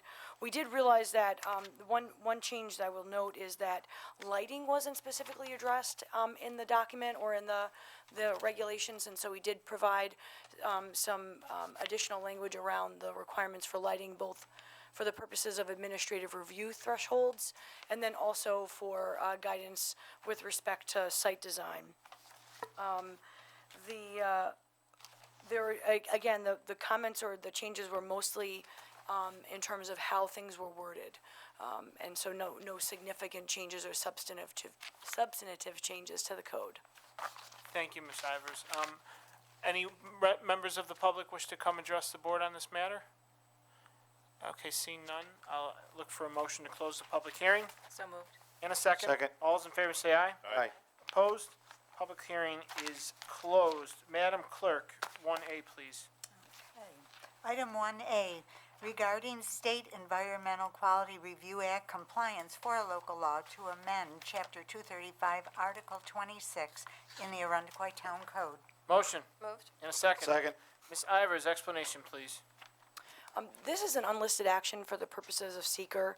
You have a seeker documentation including Part 1, Part 2, and Part 3 before you for your review and consideration. Along with that, I've included, there's a narrative to support the findings, or not the findings, but the environmental analysis that was performed related to this proposed action.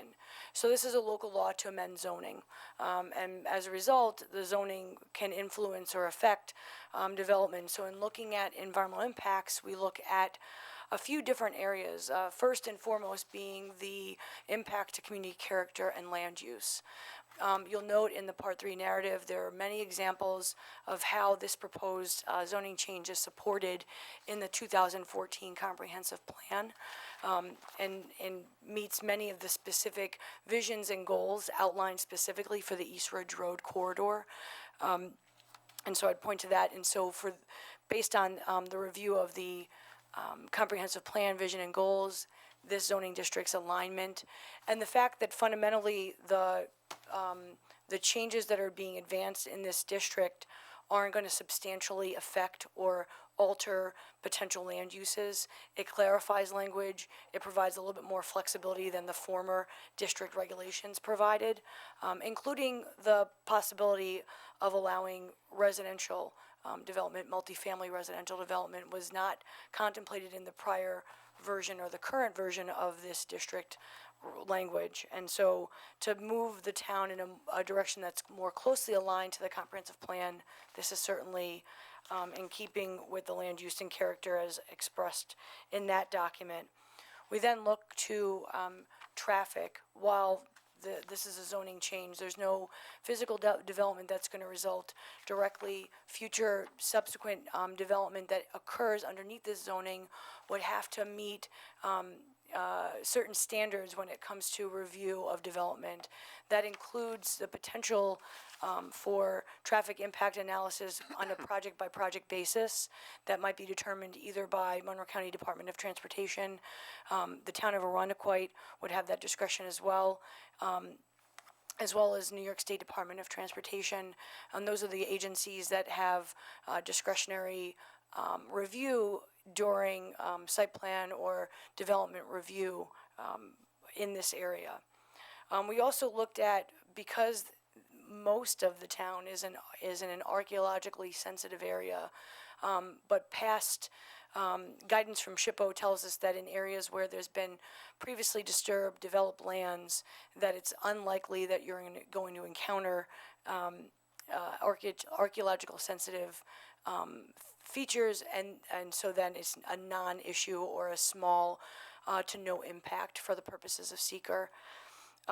As far as this particular action's impact, it will not impact community resources. We have capacity and that this zoning change will not affect. Additionally, same thing for impact on utilities and infrastructure. For all of those reasons, I'm recommending a negative declaration for the purposes of seeker. Thank you. Any questions or comments from Ms. Ivers? Very thorough. Yes, very you, good Carrie. job. All those in favor say aye. Aye. Opposed? Resolution is adopted. Madam Clerk? Item number 1B, adopting a local law to amend Chapter 235, Article 26 in the Arundequoit Town Code. Motion? Moved. And a second? Second. Okay, so Ms. Ivers has explained this in, I think, 2 previous meetings, but the genesis of this was to update our code to anticipate new development along the former, what it was known as Medley Center, to replace a existing zoning that was very specific to the previous proposed project over a decade ago. Just want to thank Ms. Ivers for her work on this, and hopefully it will allow any proposed project to conform to zoning and allow for appropriate review, either administratively or by the requisite planning or zoning board. So, well done, Carrie. Thank you. Any questions or comments? Hearing none, all those in favor say aye. Aye. Opposed? Resolution is adopted. Madam Clerk, we will now move to item 6 for board action. Okay, item 6, authorizing the extension of the contract for layout, design, printing, and mailing of the Town Activity Guide publication. Motion. Moved. And a second. Second. Mr. Sinton, explanation, please. Thank you, Mr. Supervisor. Last year, we awarded a contract to Penny Lane Printing for the layout, design, printing, and mailing of our town's activity guide. That came with a possible extension annually up to 3 years. This is the first of that extension, and they've done a wonderful job with this project. Very good. And I know this has replaced a vendor that we that wasn't living up to the specifications, so we've been happy overall, right, Mr. Sinton? Yes. Okay. I'll assume that was a yes. Any questions or comments? All those in favor say aye. Aye. Opposed? Resolution is adopted. Item number 7, authorizing the supervisor to enter into an agreement with Allen Associates to provide flavored ice drinks at McAvoy Park. Motion. Moved. And a second. Second. Mr. Sinton, explanation, please. Thank you, Mr. Supervisor. This allows you to enter into contract with Allen Associates for flavored ice drinks at McAvoy Park. The machine that goes along with that is loaned to the town at no cost. Thank you. And for those wondering why this requires a town board resolution, it authorizes us to enter into a contract, and as such requires board authorization. That's the rule. So we're happy to review this and ideally adopt it at the board level. Any questions or comments? All those in favor say aye. Aye. Opposed? Resolution is adopted. Item number 8, authorizing the supervisor to enter into an agreement with Allen Associates to provide popcorn snacks at McAvoy Park. Mr. Sinton, motion, please. Moved. And a second. Second. Mr. Sinton, brief explanation, please. Thank you, Mr. Supervisor. Similar to the last one, this is without Allen Associates for popcorn, and again, the popcorn machine is at no cost to the town. Thank you. Any questions or comments? Hearing none, all those in favor say aye. Aye. Opposed? Resolution is adopted. Item number 9, authorizing the supervisor to enter into a contract with sports officials of the Rochester area for Empire Services for town-sponsored recreational leagues at McAvoy Park. Motion, please. Moved. And a second. Second. Thank you. Mr. Sinton, explanation. Thank you, Mr. Supervisor. This allows you to enter into a contract with the sports officials of Rochester for 1 year with the option to extend for 1 year 2 different times. We put this out for quotes, and we received 3, and this was the winning quote. Thank you. Any questions or comments for the Deputy Commissioner? Hearing none, all those in favor say aye. Aye. Opposed? Resolution is adopted. Item number 10, authorizing the supervisor to enter into an agreement with Allen Associates to provide mini melts at McVoy Park. Motion. Move. And a second. Second. To round it out, Mr. Sinton, explanation, please. Thank you, Mr. Supervisor. Like the popcorn and the flavored ice drinks, this is for ice cream through Allen Associates, and again, it comes with the freezer at no cost to the town. Thank you. All those in favor say aye. Aye. Opposed? The resolution is adopted. Item number 11, authorizing a promotion to police sergeant. Motion. Moved. And second. Second. Thank you, John. Mr. Vinette, explanation, please, or if you defer to Chief, do so. Thank you, Mr. Supervisor. There is a vacancy in the Arundecoit Police Department for a police sergeant due to promotions, and I will let Chief Tantillo talk about the candidate. Thank you very much. Tonight, I come before you recommending the appointment of Andrew Whitaker for the position of police sergeant. As Mr. Vinette indicated, this is to fill a vacancy within our agency. Officer Whitaker currently stands number 1 on the eligibility list for Monroe County Civil Service Police Sergeant position. Officer Whitaker has been a police officer with the Arundecoit Police Department since 2004. Prior to that, he had been a police officer with the Geneva Police Department. During the time in his career, he has performed the road patrol assignment and functions in an exceptional way. For a period of time, he was assigned to the Community Services Unit and did an exceptional job with community-related programs and initiated several new opportunities for our agency. In particular, the prescription drug drop box program, the Autism Heroes on Both Sides, and Autism Awareness Open House at our police agency. He is a member of the emergency response team. He's trained in tactical warrant execution. He has been a liaison for our organization to many families that have been involved in critical incidents, and they value his support and guidance. Officer Whitaker is a highly decorated police officer with our agency. He's been awarded the New York State Impaired Driving Award. He's been cited by Monroe County Stop DWI on several occasions for his efforts. He was awarded the American Legion Officer of the Year at Post 134 level, at the Monroe County Legion level, and at the regional level for Officer of the Year by the American Legion. He has volunteered his time to assist with New York State Special Olympics, Eastridge High School Dollars for Scholars, Arundecoit PBA Shop with a Cop, and has volunteered his time at the Arundecoit 4th of July Family Fun Run and 10K. He's been involved with several high-profile investigations with our Criminal Investigations Unit. He's conducted a number of background investigations on police candidates, and we value his service in that area. He has come highly recommended by his supervisors, and as I mentioned, he's the number 1 candidate on the civil service list. Thank you, Chief. Any questions or comments on the resolution? And as someone who has gotten to know Officer Whitaker, actually before my tenure on the town board, very happy to support this resolution. He's been a terrific police officer, and look forward to seeing him in this leadership position. Any questions or comments? Hearing none, all those in favor say aye. Aye. Opposed? Resolution is adopted. Madam Clerk? Item number 12, authorizing the hiring of a part-time dog control officer. Motion. Moved. A second. Thank you, Ms. Husseray. Ms. Kelly, there you are. Explanation, please. Thank you, Mr. Supervisor. Yes, this would appoint a part-time animal control officer to the town. His name is Steve Costanzo. He's a longtime Arundecoit resident and eager to get started. This would aid our full-time animal control officer, Scott Donahue, when he is unavailable. Thank you. Any questions or comments? Hearing none, all those in favor say aye. Aye. Opposed? Resolution is adopted. Madam Clerk? Item number 13, authorizing the hiring of a provisional engineering aide. Motion.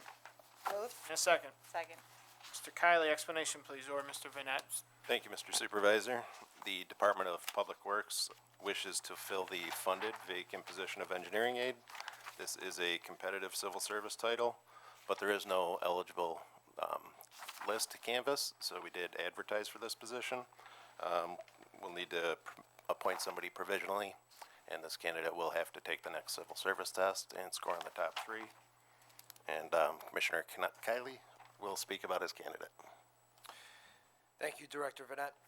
I'm very pleased to put forth Aaron McGee's name to the town board this evening to fill the vacant funded engineering position within the Department of Public Works.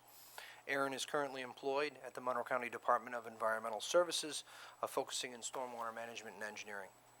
Over her near 10-year career with Monroe County, Aaron has interfaced with town hall staff many times on a variety of different issues.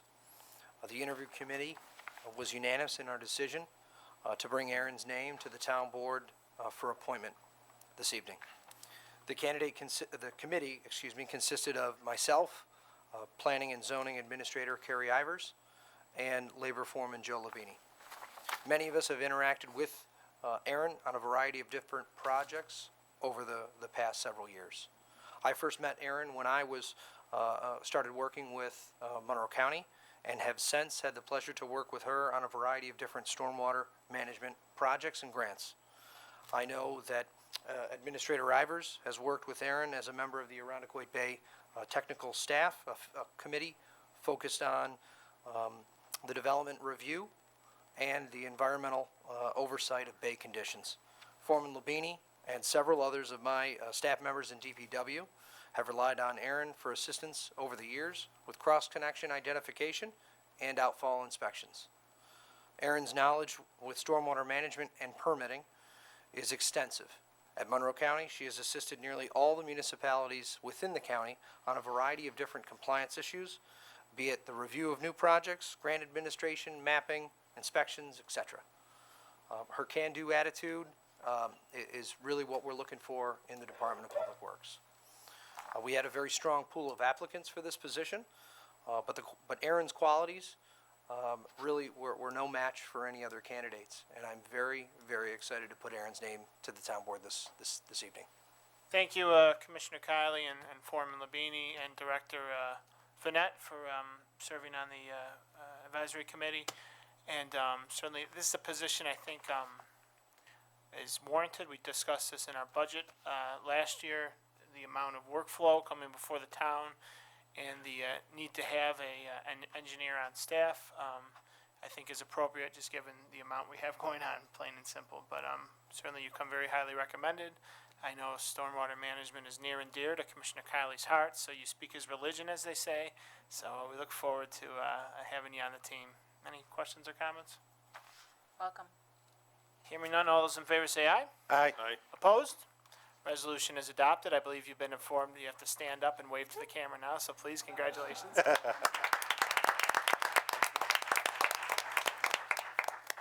Madam Clerk. Item number 14, approving abolishment and establishment of traffic control devices. Motion. Moved. And a second. Second. Thank you. Chief, explanation, please. Thank you, Mr. Supervisor. This resolution will serve to abolish the no turn on red at Norton Street and Party Road from 7 a.m. to 9 a.m. and then from 2 p.m. to 4 p.m. However, it will work to resolve and establish the no right on red to accommodate the additional school hours within that area. So creating the no right on red at Norton Street and Party Road from 6:30 a.m. to 9 a.m. and then again from 2 p.m. to 4 p.m. So in essence, we expanded that morning session of no right on red by 30 minutes due to the fact that it is within the walking distance and travel distance of the East Arundecoit Middle School, which has an earlier start time. Thank you, Chief. Any questions or comments? Hearing none, all those in favor say aye. Aye. Aye. Opposed? Resolution is adopted. Item number 15, entering into an intermunicipal agreement and funding for the Stop DWI program. Motion. Moved. In a second? Second. Thank you, Chief. Explanation, please. Thank you, Mr. Supervisor. This resolution will allow us to move forward to obtain and acquire grant funding for Stop DWI and more appropriately for impaired driving enforcement efforts by our patrol officers. It has a special section to it associated with the Crackdown Grant Program that identifies, if you will, specific dates that the state of New York would like to see enhanced impaired driving enforcement. And the larger grant, if you will, allows us to utilize those resources anytime throughout the year.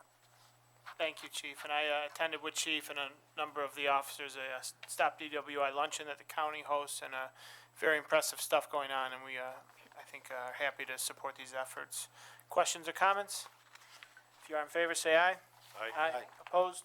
Resolution is adopted. I will now call on Councilwoman Hush-LaRae for the introduction of a proposed law. Pursuant to New York State Municipal Home Rule Law, Section 20, Subdivision 5, I offer the following legislation to amend Chapter 51 of the Code of the Town of Arundecoit relating to town procurement policy. Thank you. Board members have on their desks the proposed legislation. Do I have a motion to introduce? Moved. And a second? Second. Thank you. Before we go to the calling for the public hearing, just a brief explanation. Over the years, we've just had discussions as to whether or not to update our town procurement law, particularly as to the levels, the default levels that are allowed in state law. We've lagged for the past 10 years and thus such had lower, ceilings by which would require competitive bidding. So in effect, along with some other provisions which we'll spell out at next month's public hearing, this really just updates us to what the state standard is. And I think it's long overdue, and certainly in the spirit of the state's procurement law that governs what towns can do, we've really not withstood that procurement law. So this really just gets us updated to the state standard. Madam Clerk, can I call up the resolution calling for a public hearing, number 16? Item number 16, calling for a public hearing on a proposed local law to amend Chapter 51 of the Code of the Town of Arundecoit. Motion, please. Moved. And a second? Second. Thank you. This would call for a public hearing April 17th, 2018 at 7:35 PM of the aforementioned proposed legislation. All those in favor say aye. Aye. Opposed? Resolution is adopted. Now call on Deputy Supervisor Perticone for the introduction of a local law. Pursuant to the authority of Town Code, specifically Chapter 132, Section 6, Subdivision D1, offer the following legislation to amend Local Law 5 of 2017 related to the bow hunt regulations. Thank you. Have a motion Moved. and a second? Second. All those in favor say aye. Aye. The proposed amendment to local law is introduced. A brief explanation I will provide, and then we'll have the resolution calling for the public hearing. Last year, if you recall, we enacted local law 5 of 2017, which codified into law our longstanding deer hunt, bow hunt program that serves as our deer management tool.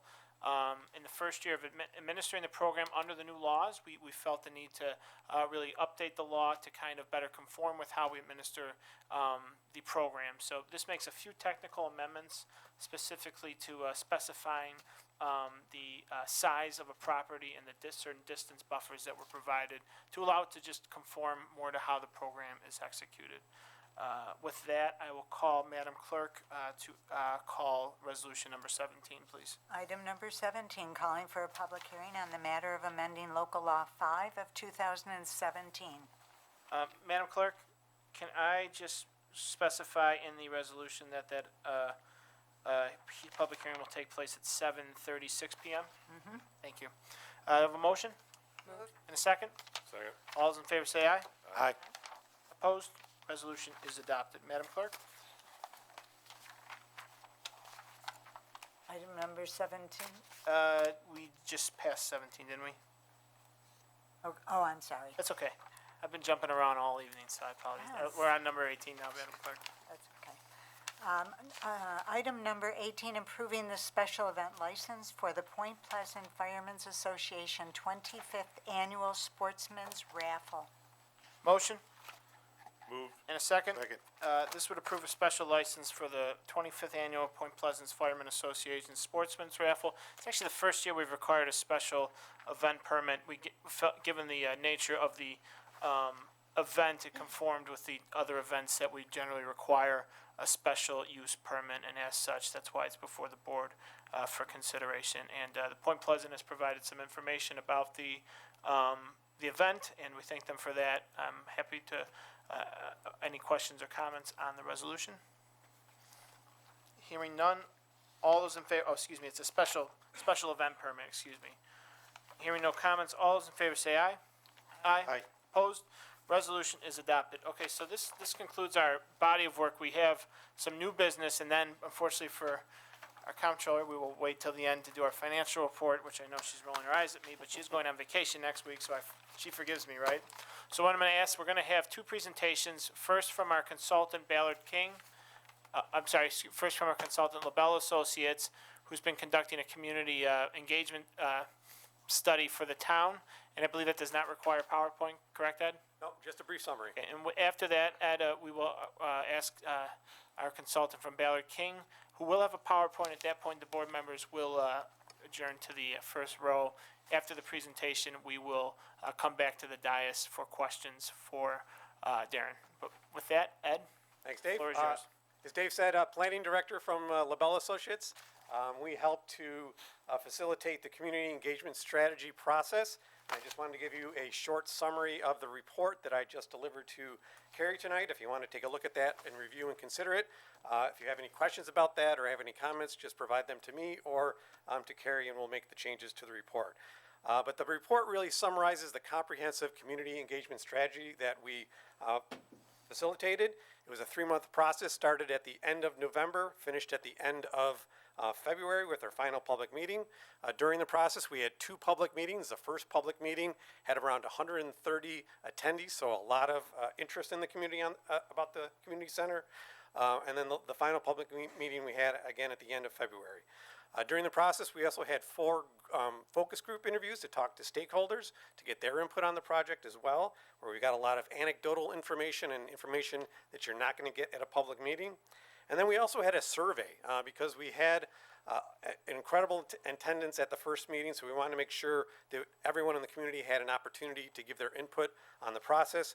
We got around 1,300 responses on the project, so again, a lot of interest, and really it was from all across, in terms of a broad spectrum of the community, all age groups, all backgrounds, and we asked them what their preferences were on 6 potential uses. So it was a wellness center, a swimming pool, a gym, an auxiliary gym, a racquetball court, and an indoor track.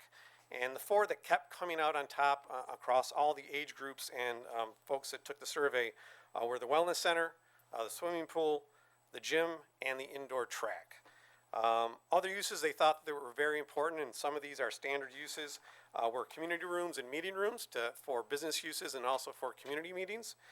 Making sure that we have daycare at the facility so that people can go exercise and do things at the facility while their kids are being watched. And also incorporating arts into the community center, whether that's having art at the facility or having spaces where art performances can happen. We also, in terms of the focus group input, we asked them a couple things. What kind of amenities, what kind of technology, what are some accessibility issues we want to address, and what are some programming issues. And I'm not going to go through all of them, but some of the key ones that came up were storage, something that we didn't think about when we were doing the community center survey, but they thought that was very important for equipment and for some other items that they bring in when they come to use the facility. Having flexible spaces where you can have a basketball game one day and have a pickleball tournament the next day, or have them at the same time if you want to in the same space. They also wanted to make sure that we had multi-generational or opportunities for multi-generational interaction, where you can have seniors in the same room as teenagers and same room as family members. And then finally, they wanted to make sure that there was multimedia opportunities at the facility for those meetings we talked about, and also that it has the most up-to-date technology, including Wi-Fi, and making sure that the apps on your phone are matched up with the apps on the machine for exercise. But overall, we had a lot of strong community support, both at the public meetings and within the surveys. People came up to us and just kept saying that this is long overdue, and that it's great that it's also at the community center. It literally is a win-win opportunity for the community. And I just wanted to thank all the steering committee members that participated. There's some in the room that are staff members. They all came to the meetings, well attended, and gave great input. So. I'll second that, and I thank all the staff involved, you know who you are, but also our residents who took the time to volunteer, and all the residents really who, whether it was the 2 meetings, the focus groups, coming to my office and chewing my ear a little bit, but it was very valuable and encouraging the amount of community engagement. I assume Ms. Ivers will disseminate the final report to the board members. Certainly we know how to get a hold of Mr. Flynn if there's questions or clarification required, but I'll let, if any other board members have questions. And I think we were all at the community engaged, the last community meeting, so we were able to see this, but we wanted you to come before the board at least to formally give a summation of the report, so we thank you. Okay, well, thanks. All right, thanks, Ed.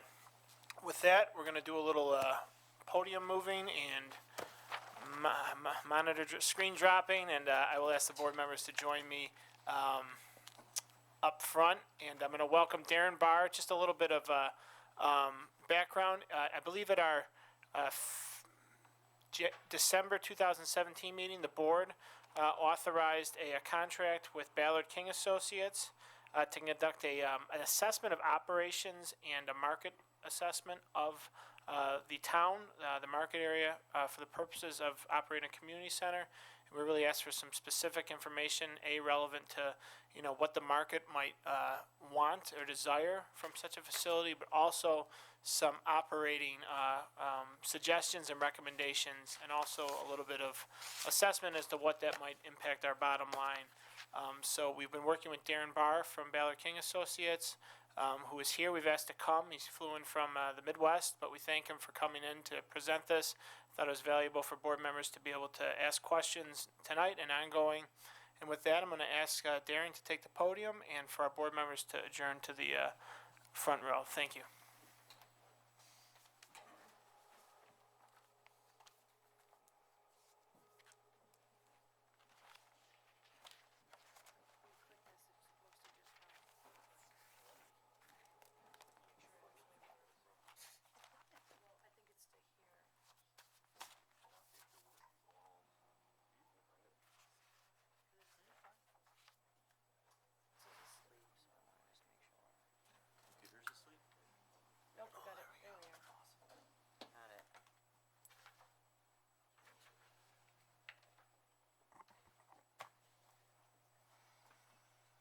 I tend to talk with my hands, so I'm going to hit this at least once tonight. And 9 o'clock, and we start a PowerPoint, right? I promise to be brief, but at the same point, go ahead and hit the high points of the study. My name is Darren Barr. I'm a senior associate with Ballard King & Associates. We're a recreation planning and operations firm. We're based out of Denver, Colorado, and we've been in business since 1992. We do work all across the country. So not only are we consultants, but we're actually former recreation professionals. So one of the things that we really try and bring to the studies that we're involved with is a sense of realism. So there's no benefit to our company as to whether or not the town of Irondequoit builds a facility, whether they don't build a facility. And I think that's one of the reasons why we appealed to the town, was that you're hiring us for our third-party independent analysis. So there's other things we can do for the town, and we're happy to do those things, but really for purposes of tonight, to just go ahead and cover the work that we've done to date. So if you need to not jot down questions or whatever, we'll go ahead and get through it. So kind of the goals for the evening, breaking up the study that we've completed, touch on some high points of the market assessment in terms of what we found, talk a little bit about participation trends and some realities there, the fact that there are other providers in the community, go ahead and discuss those. Talk about some facility components, again, understanding that those are recommendations. As always, if money was not an obstacle, you'd go ahead and do all of that, maybe times 2. But those are just recommendations of things to potentially include in the facility.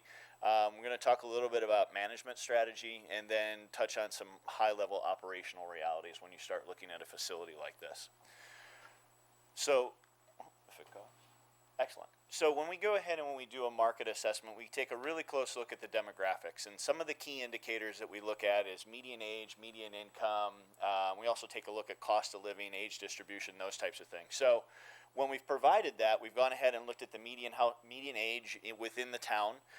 We go ahead and we compare that to Monroe County, to the state, and to the national number. The blue column is obviously the town's number. So you have a higher median age, probably something you guys already knew. Some important things to understand about a higher median age is that doesn't mean the facility's not going to be successful. It means that it's going to be multi-generational. It's going to be a community center. There's the traditional seniors that are out there that are still looking for their social opportunities, that are looking to play cards, grab a meal, those kinds of things. But there's a whole new generation of seniors that are out there from that 55 to 65, almost 70-year age. They have no interest in that. They want to go ahead and they want to participate in classes. They want to participate in group exercise. They want to stay physically active, and if they get some social opportunities out of that as well. So that senior market is changing, but it doesn't erase the fact that you also have families and young professionals in your community, which we'll see in a few minutes.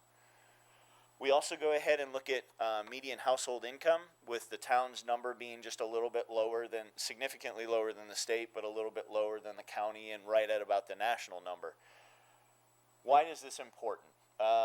Couple reasons. Number one, it goes ahead and it speaks to the idea that when you're doing a community recreation facility or a community center, you're going ahead and you're trying to have maximum participation within the community. So there are going to be people in the community that can go ahead and pay their fair share and more.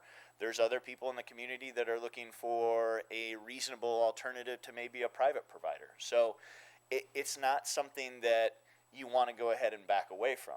The other thing that it goes ahead and it does is it begins to kind of set the stage for what cost recovery expectations should be for a facility like this. There are not a lot of community centers that offer a full spectrum of programs, enrichment, athletics, fitness, and all those, that go ahead and recover 100% of their operating expenses. There's very, very few, that maybe none that I've been involved with, that go ahead and recover 100% of their operating expenses and address debt service. So that's, again, every community is unique, but if you're asking me from my national perspective, I think those are good baselines for people to go ahead and keep in mind when you're starting to look at the information. This is our demographic provider goes ahead and provides us some spending potential index, with the national number being 100. So that red line is 100, the green line is Monroe County, the yellow line is the state of New York, and then the blue line being the town. But it talks about what people are paying for participant sports, recreational lessons, exercise equipment, other sports equipment. It just goes ahead and gives you an idea that people are paying for those types of services and programs within your community. They're currently paying less than what we see in the county and in the state and in the national number. That can be impacted by a number of different things. It could be, it's consistent with the median household income. Maybe people don't have the ability to pay for it. But then the other part of it is that maybe the facilities and services that they're looking for aren't present yet. The fact that you guys have done the level of public input that you have, and that you've gotten the positive responses, there's obviously a segment of the community that's looking for this type of facility. And to be honest, if you ask me what makes a project not successful, it's a lack of community input. So the fact that you guys have done that is at least going to get you to a product that the community would embrace. The last thing in terms of numbers, I know it's 9 o'clock, he's going through numbers, there's PowerPoint slides, I understand. Goes ahead and just provides you age distribution. So the red numbers are the national numbers, national percentages. The blue numbers are within the town. Obviously, anything 44 years and younger within the town, your age distribution, that percentage is less than what we're seeing on a national number. Everything 45 and higher is greater. It's not uncommon for us to work with communities that are seeing projected increases in those two areas in the double digits, in some cases the triple digits, depending upon the community. So I think the fact is when you look at those numbers, you got to look at what we're currently doing at Pine Grove, and we're hitting a lot of this population and some of this population, that there's some of this and a lot of this and a lot of this that we're not touching on and we have a significant opportunity to still go ahead and engage those younger folks as well. Okay? That's a lot of the market assessment information. We also take a look at tapestry segments.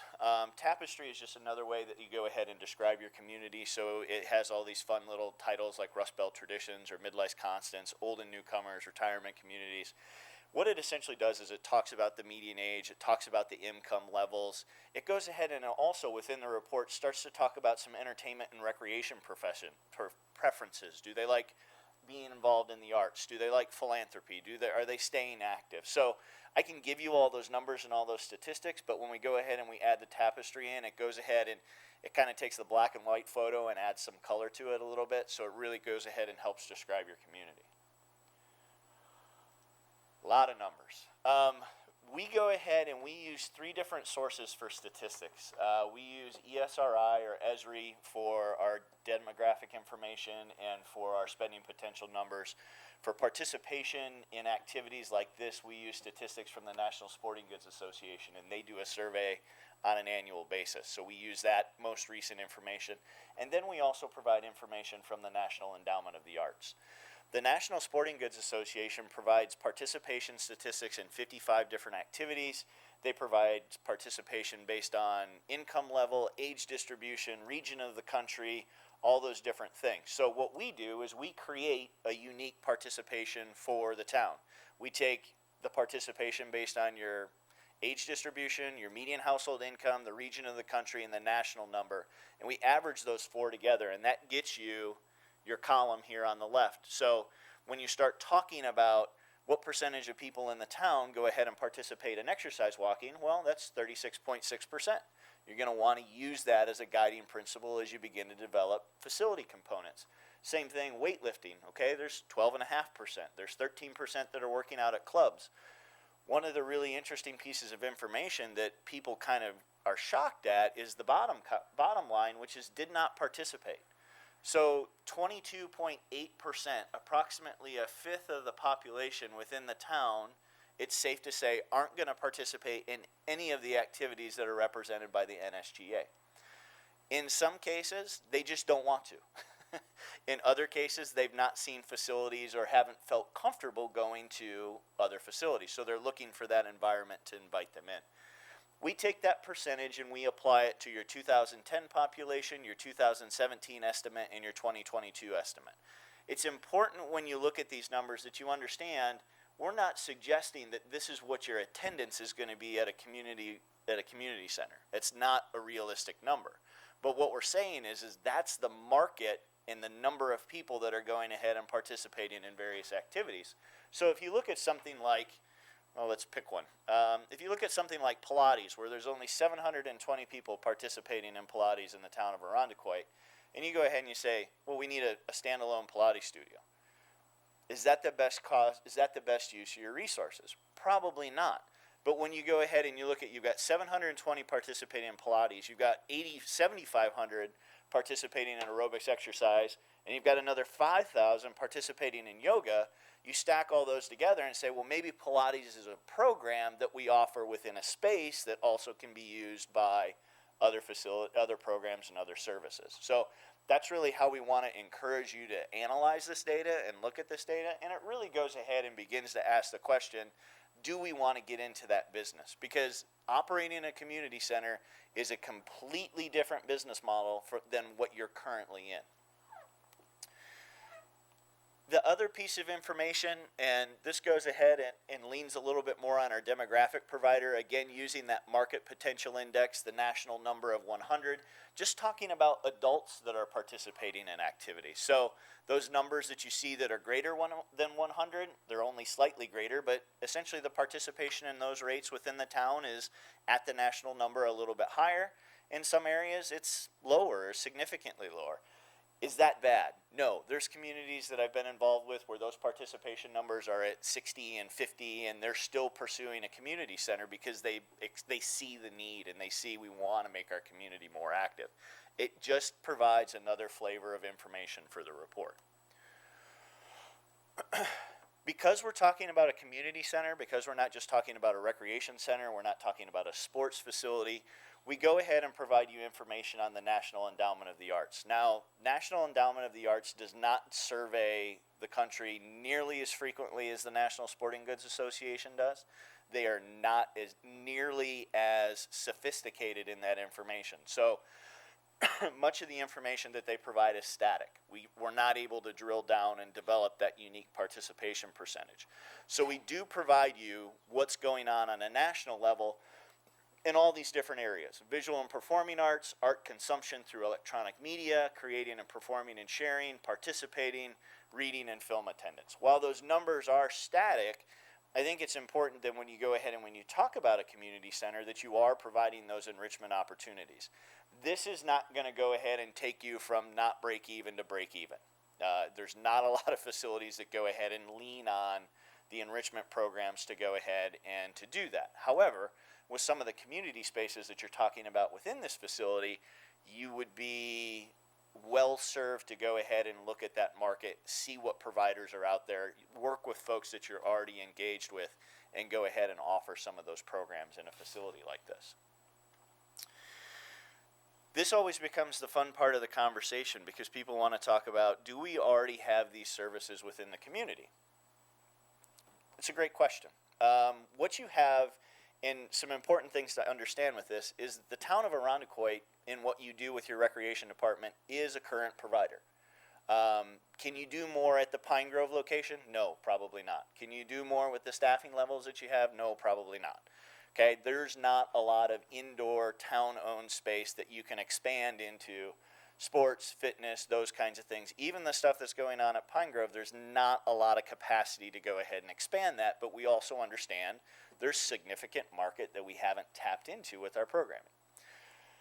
When you go ahead and when you talk about private fitness, there are a number of providers that are in the town of Irondequoit. There's a number of providers that are right across the street from the mall.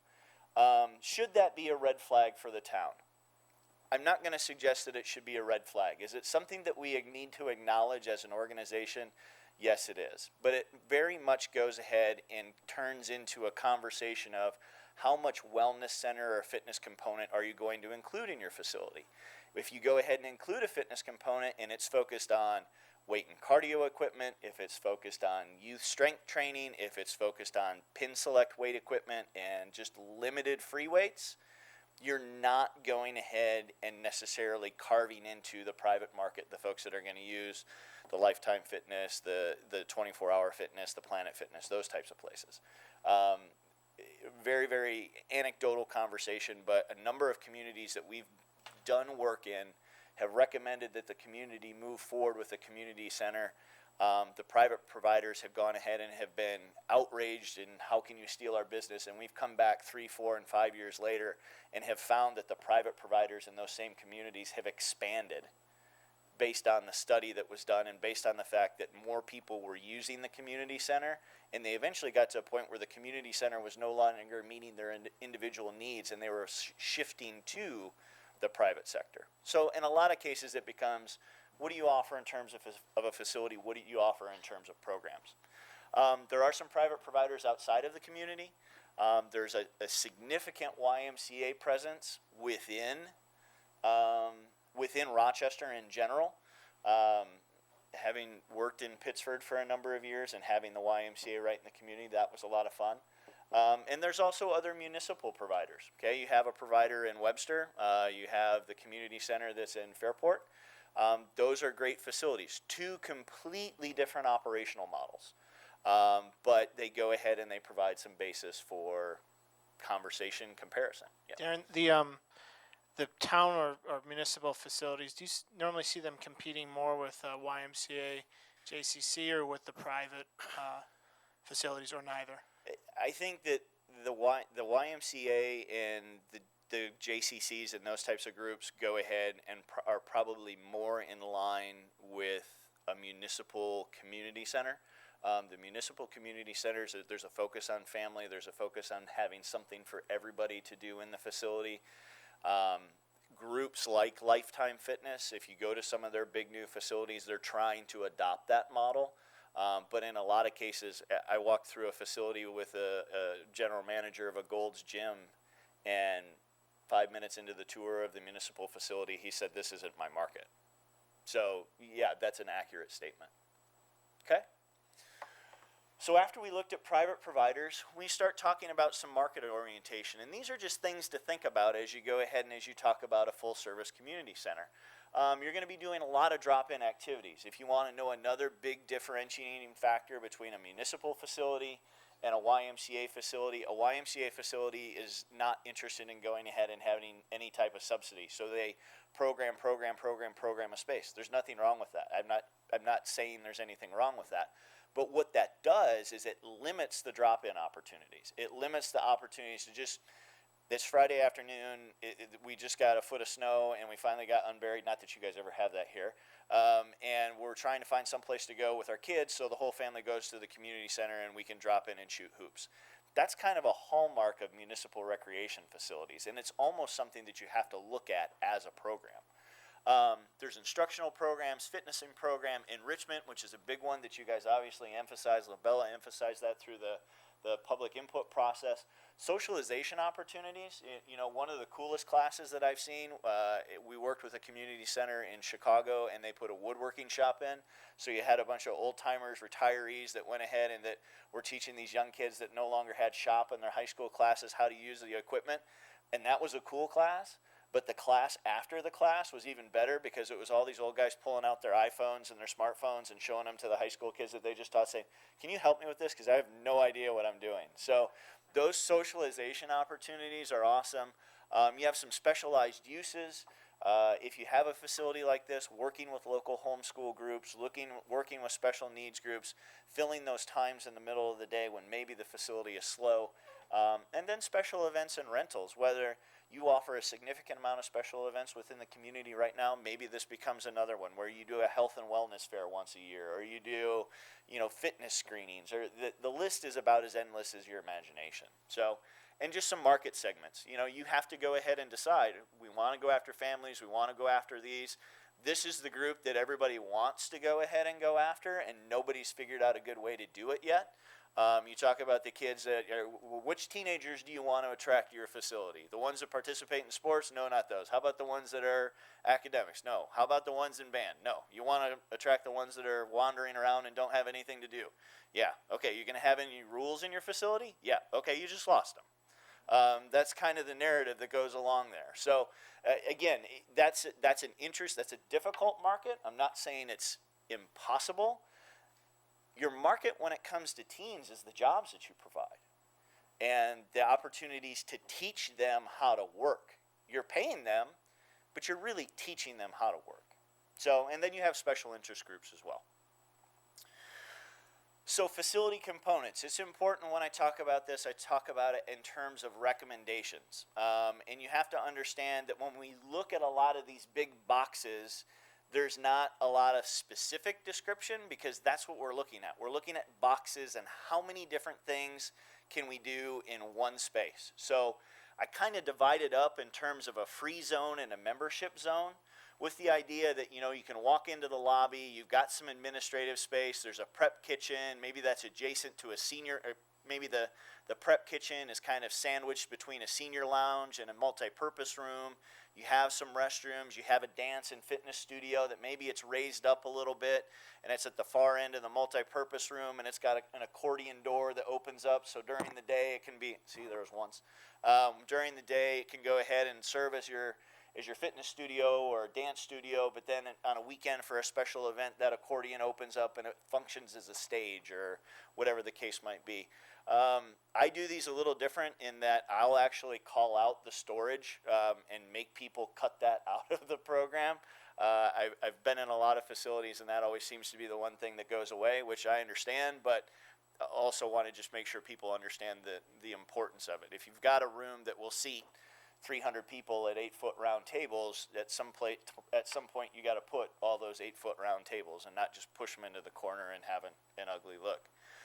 When you start talking about membership zone, talking about a gymnasium, that would accommodate 2 high school basketball courts, 10-foot buffer all the way around and in between, a dividable curtain, multiple basketball courts, multiple volleyball courts, 6 pickleball courts.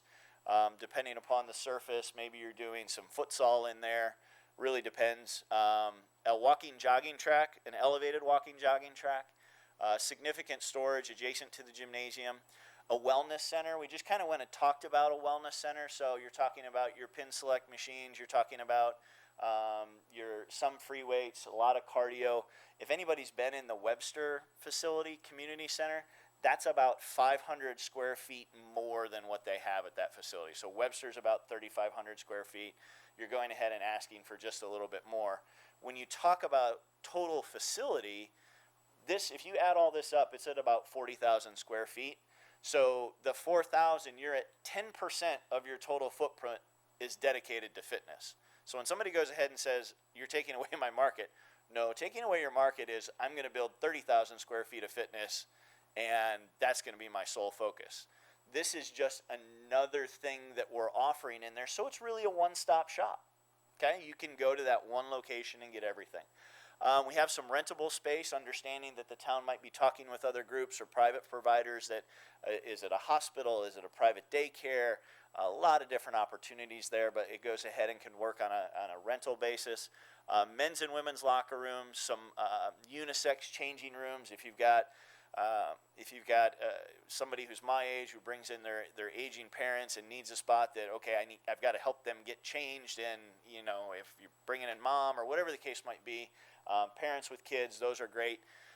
The other space that, again, is still kind of up in the air is this indoor turf space. But when you start talking about that, given your geographic location and the fact that I lived here only 3 years, but still enough to understand it, you get stir crazy, right? The athletic teams want places to go. You can go ahead and use indoor turf you can go ahead and run wires and do batting cages. You could do a golf simulator. You could do dodgeball parties. You could have people practice field hockey. You could use non-live balls and practice lacrosse. You could practice pitching. You could do functional training. It's a unique amenity that if you look around, there's not a lot of it. It's something that fills a gap. And it becomes one of those spaces that Monday through Friday, during the day, it's kind of a fitness space. At night, it's a rental space. And then on Saturday and Sunday, you just program the heck out of it. So the nice part about that is it doesn't have to be regulation basketball court size. It could be whatever size you want to make it. We were asked to talk about management strategy, and it's a very short portion of the report, but it's important to discuss. When we go ahead and we work with clients, a lot of times when they talk about contracting out the management of a facility, they don't have a recreation department. They don't want a recreation department. They don't want to be involved with that. Okay, you're already more than hip deep into that.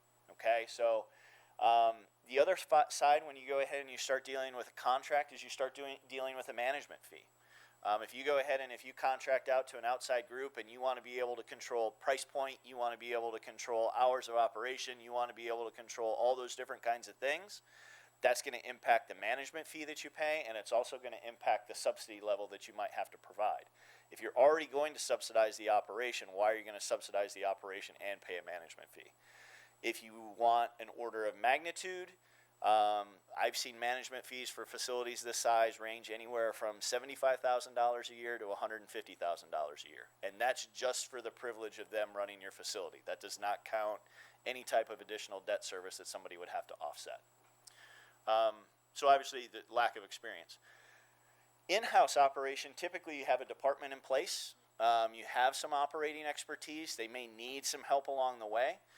The one thing that you need to understand, and I would recommend that you do operate this building in-house, is that you're not going to be able to take the staff that you have now and make the level of programming that you have right now, plus the operation of 40,000 square feet with current staffing levels. It's going to require that you add additional staff. One of the big areas where you're going to see additional staff is how you go ahead and handle custodial and maintenance of that facility, in addition to additional recreation staff. If you're going to have a gym, if you're going to have fitness, you don't have anybody right now who's really dedicated to sports and competition. You don't have anybody who's really dedicated to fitness. So those are some big areas that are going to need to be addressed through an operation plan, which leads me into the next slide.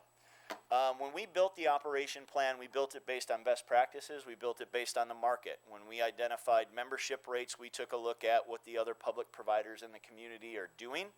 I'm comfortable to say that we're lower than some of those other providers in the community. I think that goes ahead and that speaks to the demographics.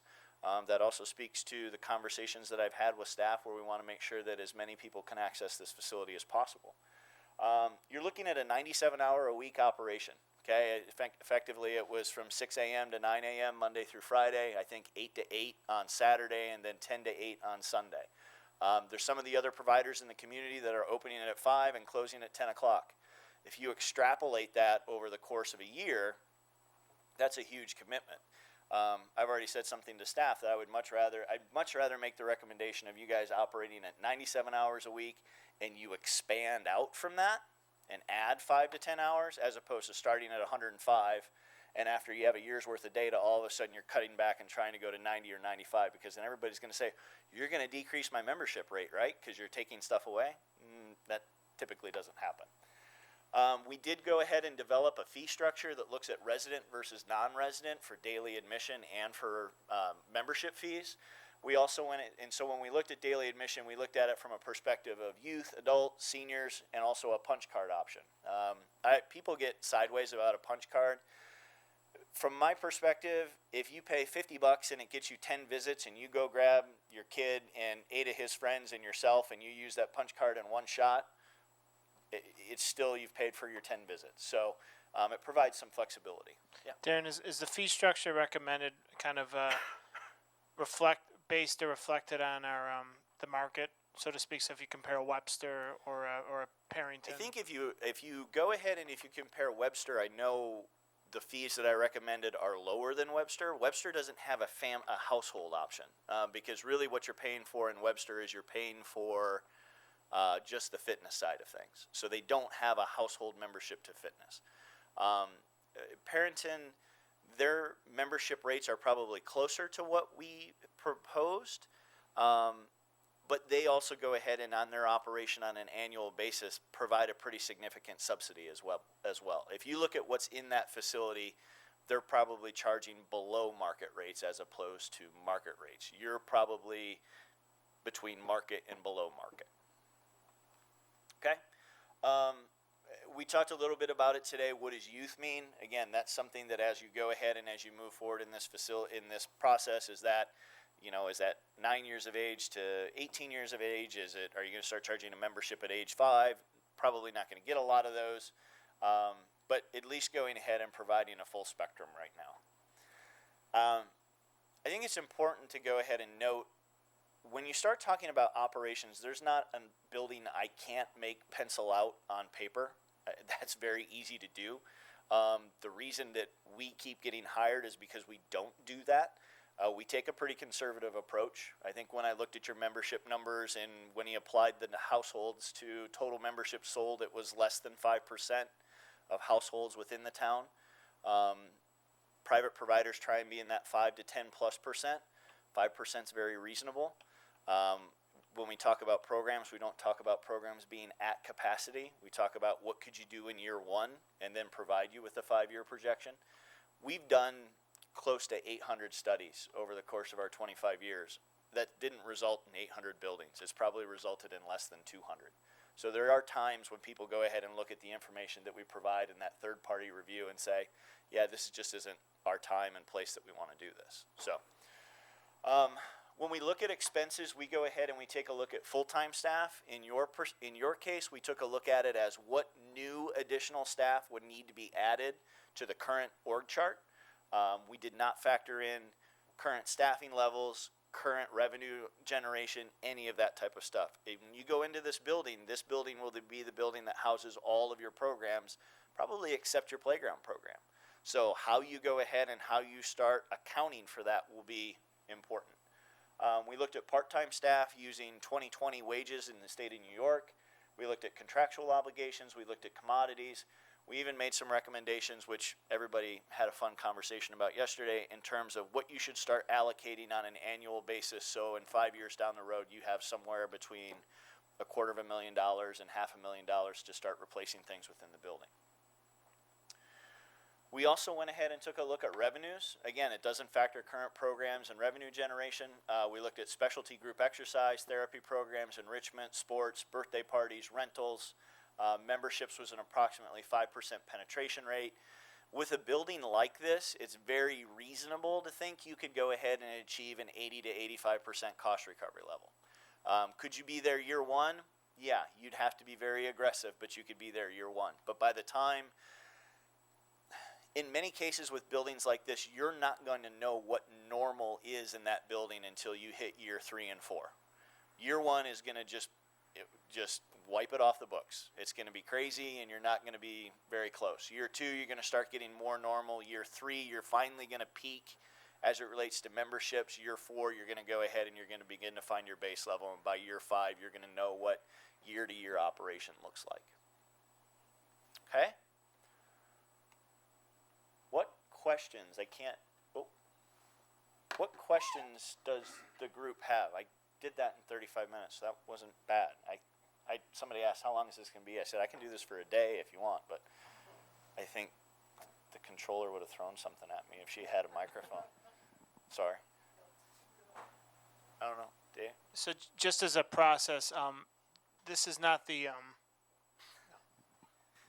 this isn't the final presentation. The board will have an extensive report, which I've seen in draft form and is much more spelled out with this, and we'll certainly welcome feedback to that. I know Darren is working with Katrina and Bob and some others on kind of finalizing some of the numbers, given our baseline operating expenses and trying to fold it in because it doesn't exist in a vacuum. But above all, thank you for coming tonight. And I don't know if other board members have questions, but we appreciate you making the trip out, and we tried to get you for the community engagement session, but it didn't mesh with your schedule, so we appreciate you coming out for the board meeting. Happy to do it.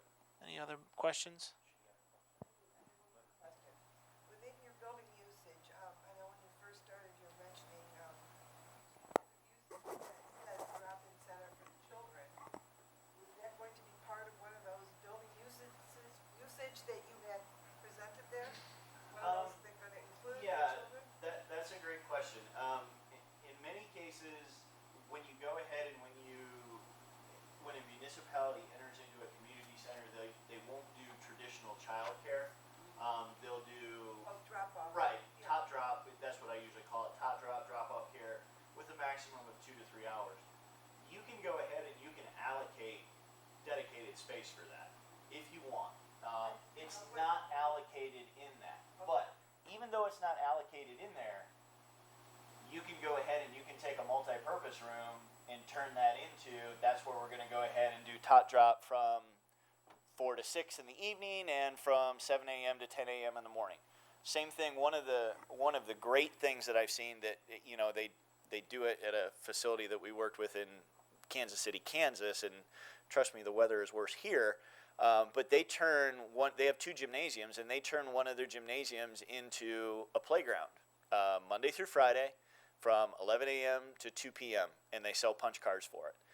Same thing in Breckenridge, Colorado. You go ahead and you roll out a bunch of mats, you have a couple inflatables, you've got tricycles, you've got a staff member who's just kind of supervising, but father and son go ahead and they buy a punch card, and it gets them X number of visits, and you still have half the gym that's available for basketball, and you've got the other half that's going ahead, and on days where it's snowing to beat the band, you can go ahead and have other opportunities that are there. It's really one of those where the spaces that you have in that facility are flexible enough that I've seen meeting rooms like this used as group exercise spaces. I've seen, the dance studio. I've seen that used as a stage. I've seen that used for a lot of different things.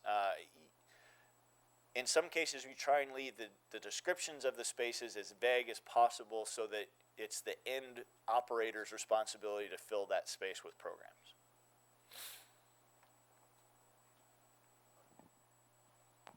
Hi, Darren. Hi. I can hear you. Hear me? Yeah, I know. I talk pretty well.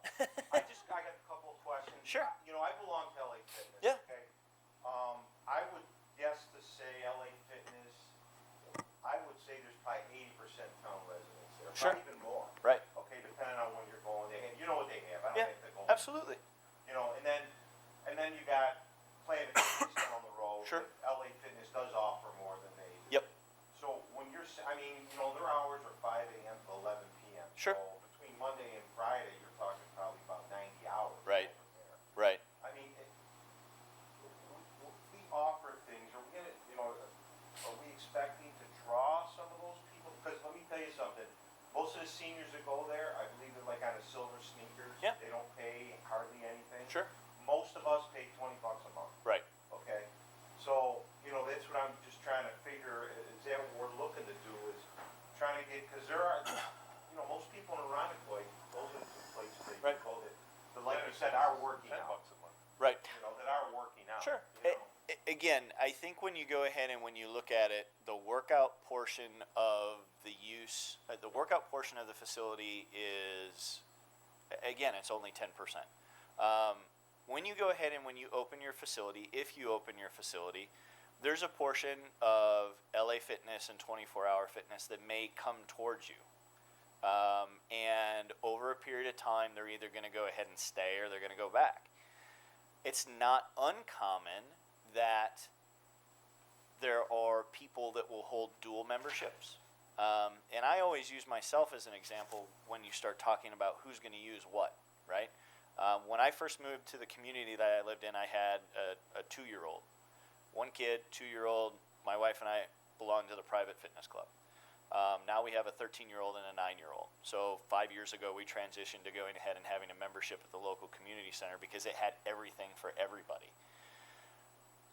LA Fitness, 24-Hour Fitness, they're focused on fitness specific. LA Fitness has a little bit more of a family focus, but it does not have the family focus that what I'm suggesting a community center would have. There's another side of that, which there's a significant segment of your community that won't go to either of those facilities to work out because they're not comfortable with those environments. They're not interested in the meathead who's over in the corner where it sounds like he's tearing somebody's arm off when he's trying to push up the 100-pound dumbbells. And I hate to be, I mean, that's me, right? No.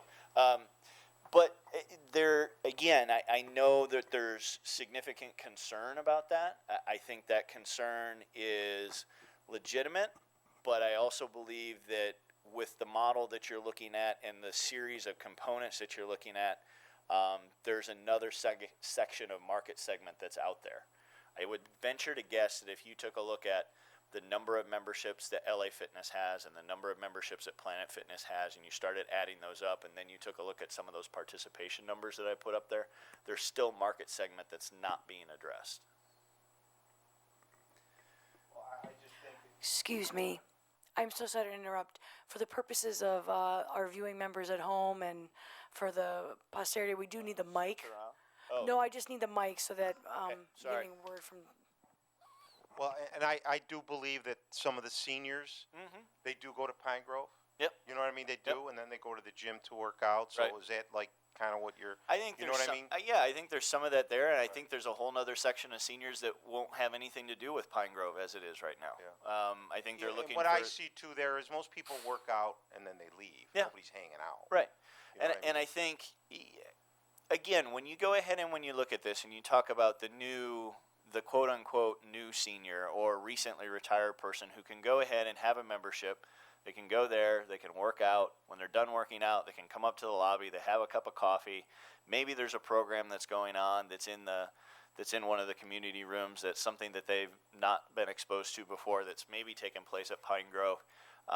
There just is, when you're talking about a community facility, there's just a synergy within those components that you're not necessarily going to get with some of the private providers. You get more of it with a YMCA model or with a JCC model. It's not exactly the same when you start talking about the LA Fitness and the 24-Hour Fitness. My, speaking very candidly, my concern is not with the proximity to 24-Hour Fitness or Planet Fitness. My bigger concern would be the setback from the road and just visibility.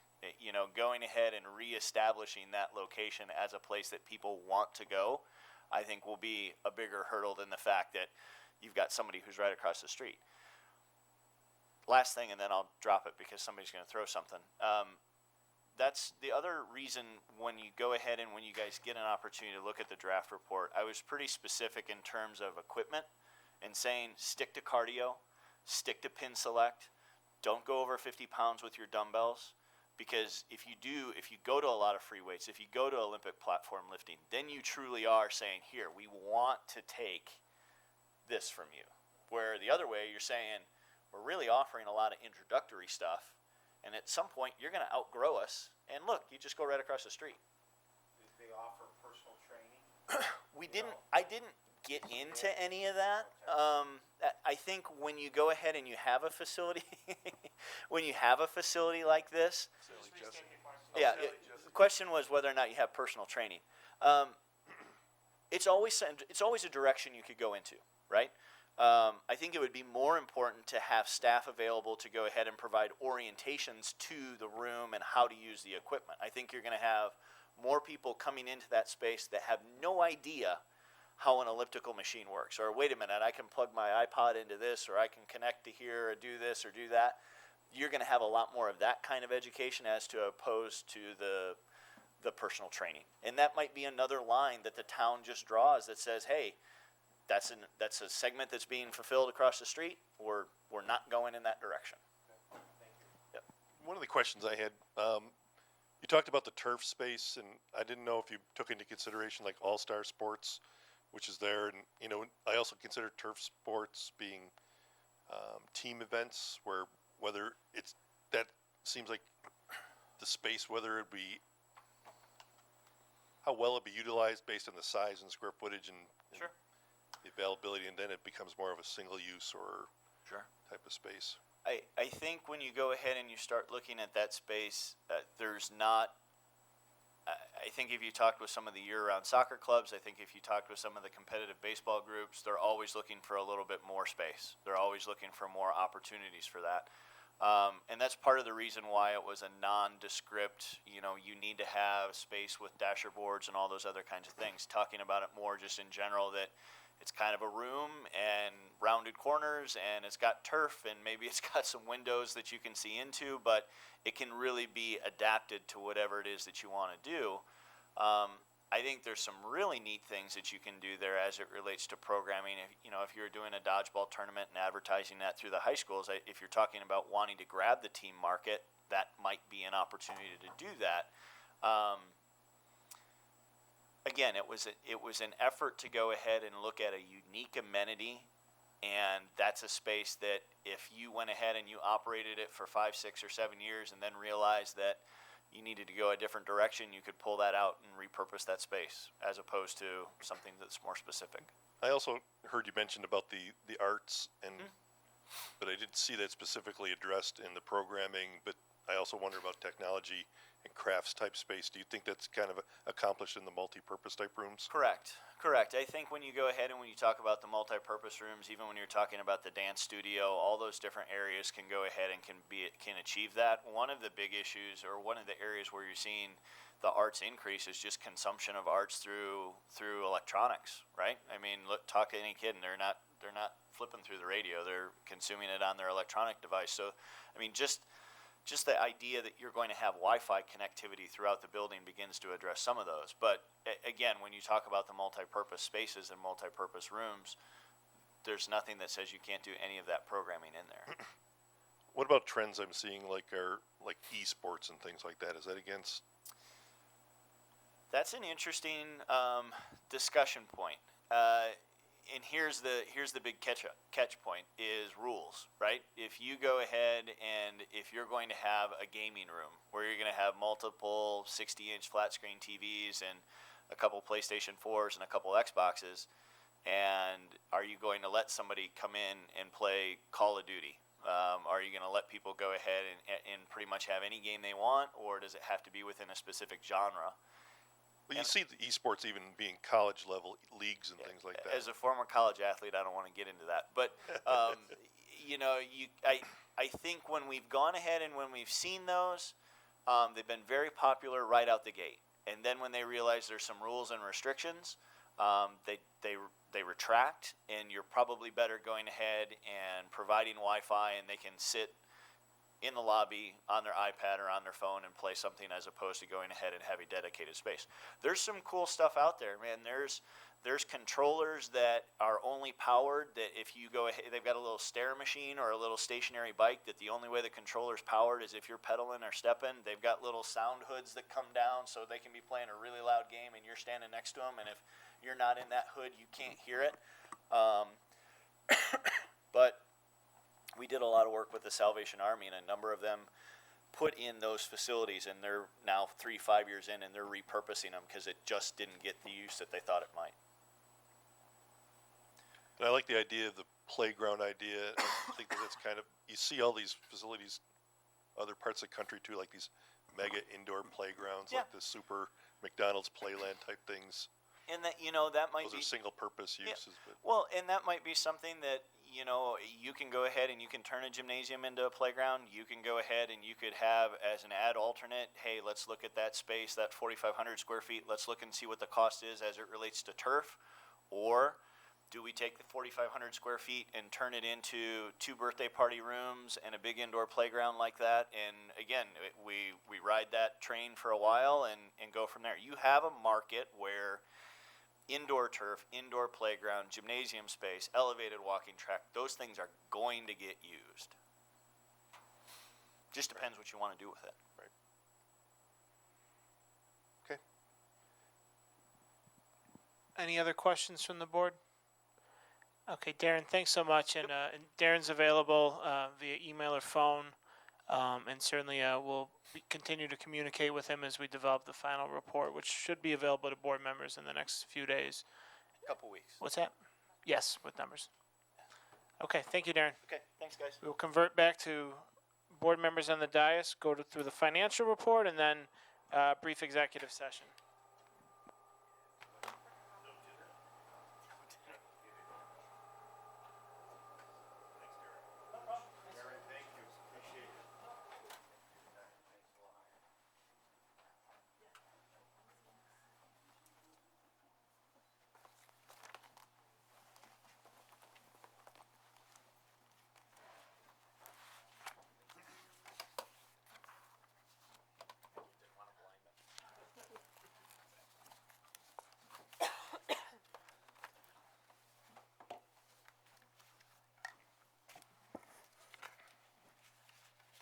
Okay, I know our recreation staff is awaiting the financial report. We're going a little bit backwards, so,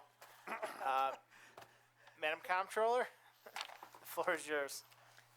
I have 2 reports. And the first report, I'm providing the most recent preliminary look at the 2017 year-end financial results for the town as compiled through the end of February. After which I will review the February 2018 report. The 2017 books are now closed and under audit. The financial results for 2017 will not be presented again in this forum until June, at which time our auditors from the Bonadillo Group will present the audited 2017 financial statements and audit report at the workshop and town board meetings. The financial results as of the 2017 financial results as of December 31st. Total expenditures and encumbrances are $38.3 million, higher than the annual budget at 112%. Actual expenditures are $37.7 million. Encumbrances, $1.5 million, $512,000. Included in the $38.3 million total is approximately $4.3 million of fire-related expenditures. $4,108,000 is the actual amount, and the encumbrances total $174,000. Without the fire-related expenses, the town would be favorable at 99.6% of budget, or $33,976,000. The fire-related costs break down as follows. are $4.3 million, and they break down as follows. Highway, $1.9 million. General Fund, $1.5 million. Sewer, $900,000. Storm drainage, $14,000. General Fund expenses are $21,857,000, or 109.3% of the annual budget. The actual expenditures, $21,472,000, and encumbrances, $385,000. The general fund includes approximately $1.5 million of fire-related expenses, and included in that cost are demolition cost and expenses of the temporary DPW structure. If fire expenses were excluded, the fund would be slightly unfavorable at 101.7% of budget. Included in the general fund are unplanned costs of several veteran police officers retiring during the year and the tree program expenses resulting from the windstorm cleanup efforts. In aggregate, the highway expenses are $7,283,000, greater than the annual budget at 128.6%. Prominent expenses during the year were as expected: gas, fuel, and asphalt in Highway 1, installment debt in Highway 3, and salt in Highway 4. The fire-related expenses in Highway, $1.9 million. Exclusive of those expenses, the highway would be favorable at 95.6% of budget. Other significant funds: the total library expenditures of $2,355,000 are currently below budget at 98.4%. Sewer has expended $4,861,000, 116.8% of budget. The fund would be favorable at 95.9% if the $870,000 of fire-related expenses were excluded. Stormwater drainage is currently at 97% of budget, $759,000. Included here is $14,000 of fire-related costs, so the non-fire-related expenses equate to 95.3% of budget. The preliminary general fund revenue for the year is $114,000 of budget, a total of $22,549,000. $10.6 million of tax revenue, and $196,000 of payment in lieu of taxes. Also accounted for and favorable this year is sales tax, $4,494,000, 110% of budget. Mortgage tax, equal to $855,000, 109.6% of budget. And franchise cable TV revenue is 101.6% of budget, equated to $739,000. The per capita state aid was as budgeted at $613,000. Included in the general fund revenue within the other sources of revenue line item is a $400,000 receivable for windstorm recovery efforts and $1,861,000 of insurance recovery. The general fund revenue exclusive of the fire insurance recovery is $20,688,000, or 104.6% of budget. The total town revenue and appropriated fund balance through December 2017 equate to $39.4 million, 116.6% of budget. Included is $4.8 million of fire insurance recovery.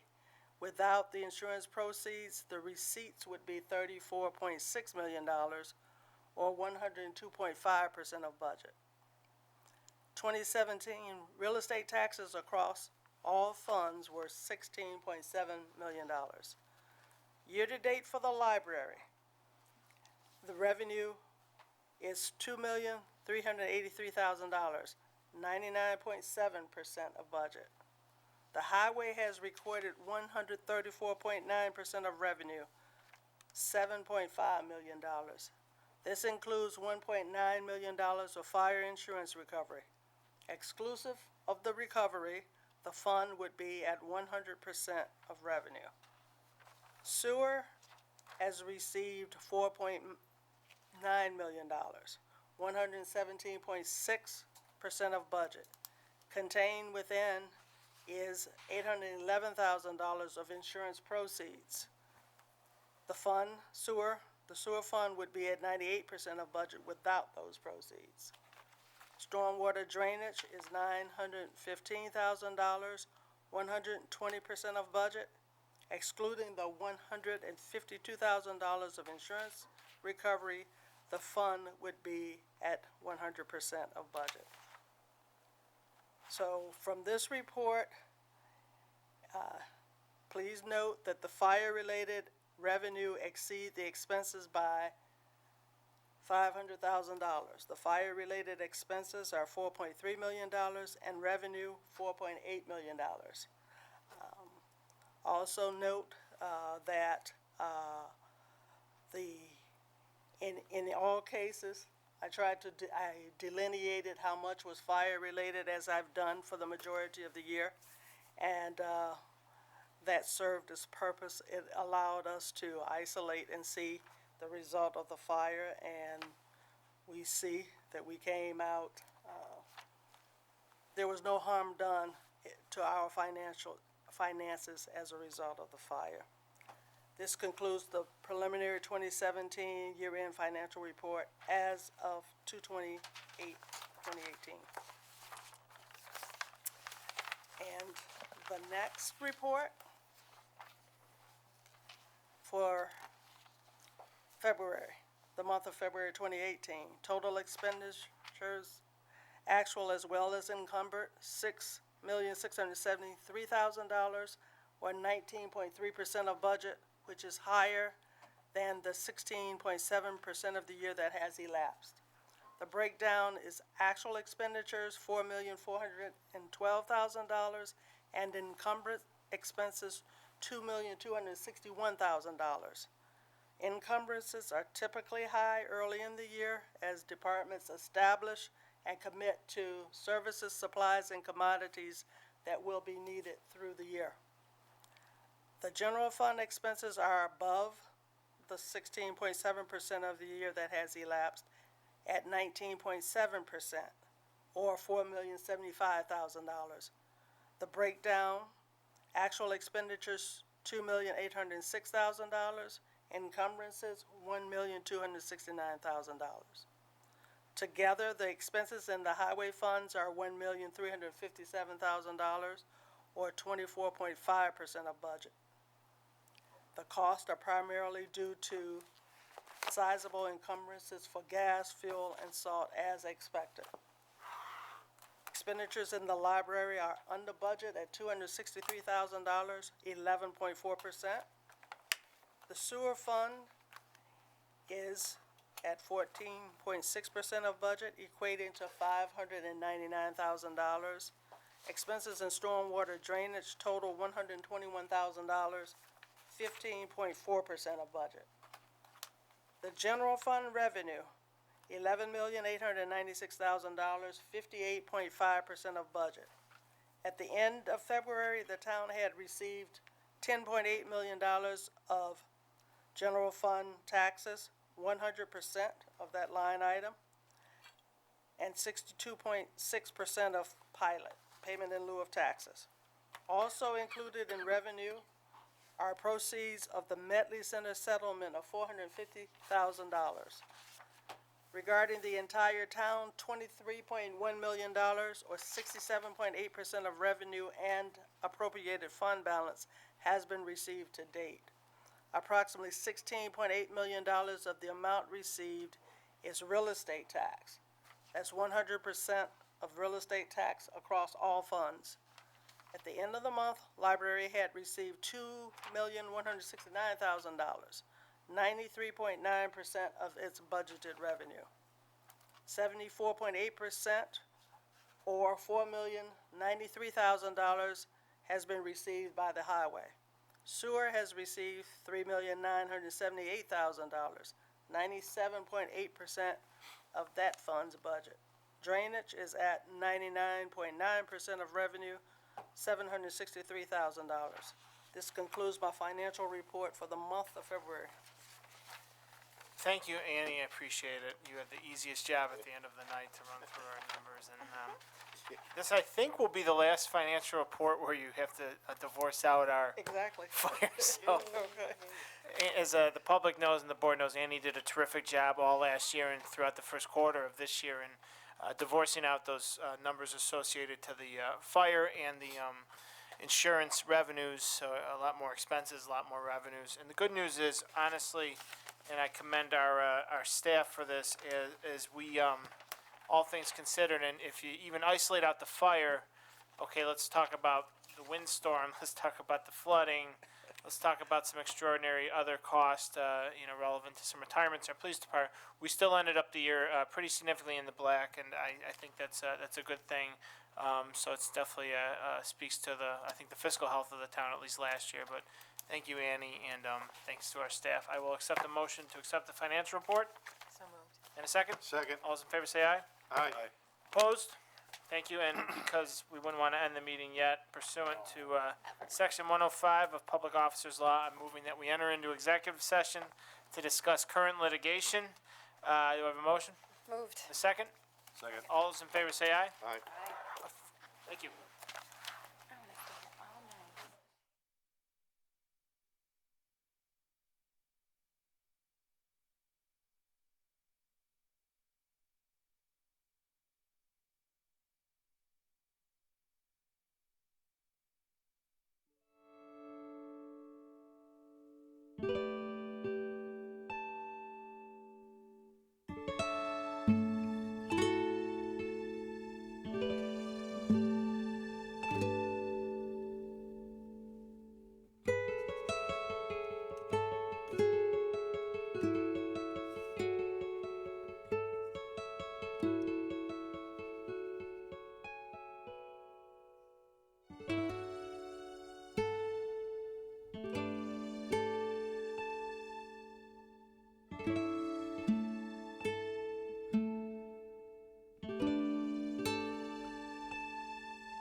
have before them, as does our clerk, a resolution which I'll present for adoption. Madam Clerk, please read the resolution, the title of the resolution. Authorizing the supervisor to enter into a settlement agreement. Thank you. Can I have a motion? Moved. And a second? And a second. Second. That's the last one of the night. So the town has been a party to a civil action in Monroe County Supreme Court for the past 2 years. It involves a pilot agreement dated January 2006, amended in 2006 between Comida and the Target Corporation. It also involves a pilot agreement dated May 1st, 2006 between Comida and Fargo Hotels, which is also the owner of the Holiday Inn Express up near the former Irondequoit Mall. There's a proposed settlement for this pending litigation before the board, which was discussed in executive session and will not be discussed any further at the moment. However, I have determined and recommended to the board that it is in the best interest of the town to settle, and the town is in a good position to settle, and as such recommending that we do so. And there's two now be it resolved clauses. The first is the town has determined that the settlement agreement is just, reasonable, and in the interest of the town, and authorizes the supervisor to enter into any and all documents necessary to settle the pending action in such form as approved by the attorney of the town. And two, the town board hereby approves the proposed amendments and consents to the allocation of pilot payments in accordance with general municipal law, and authorizes myself to execute any necessary documents on behalf of the town board to effectuate the proposed amendments in such form as approved by the attorney of the town. In short, this is a good deal for the town. We were very happy with the outcome. There is a non-disclosure clause written into the settlement, which is preventing me from going into detail. I will say it is subject to Freedom of Information law, so I can't, keep a lid on the settlement. And so if people wish to foil the settlement, they can do so, but I will not discuss it at this time. All in favor, say aye. Aye. Aye. Opposed? Resolution is adopted. Motion to adjourn? Moved. And a second? Second. All those in favor, say aye. Aye. Aye. Opposed? Meeting is adjourned. I thought about just opposing that. We hope you enjoyed this presentation of the Irondequoit Town Board on ICAT 12, Irondequoit's government access channel.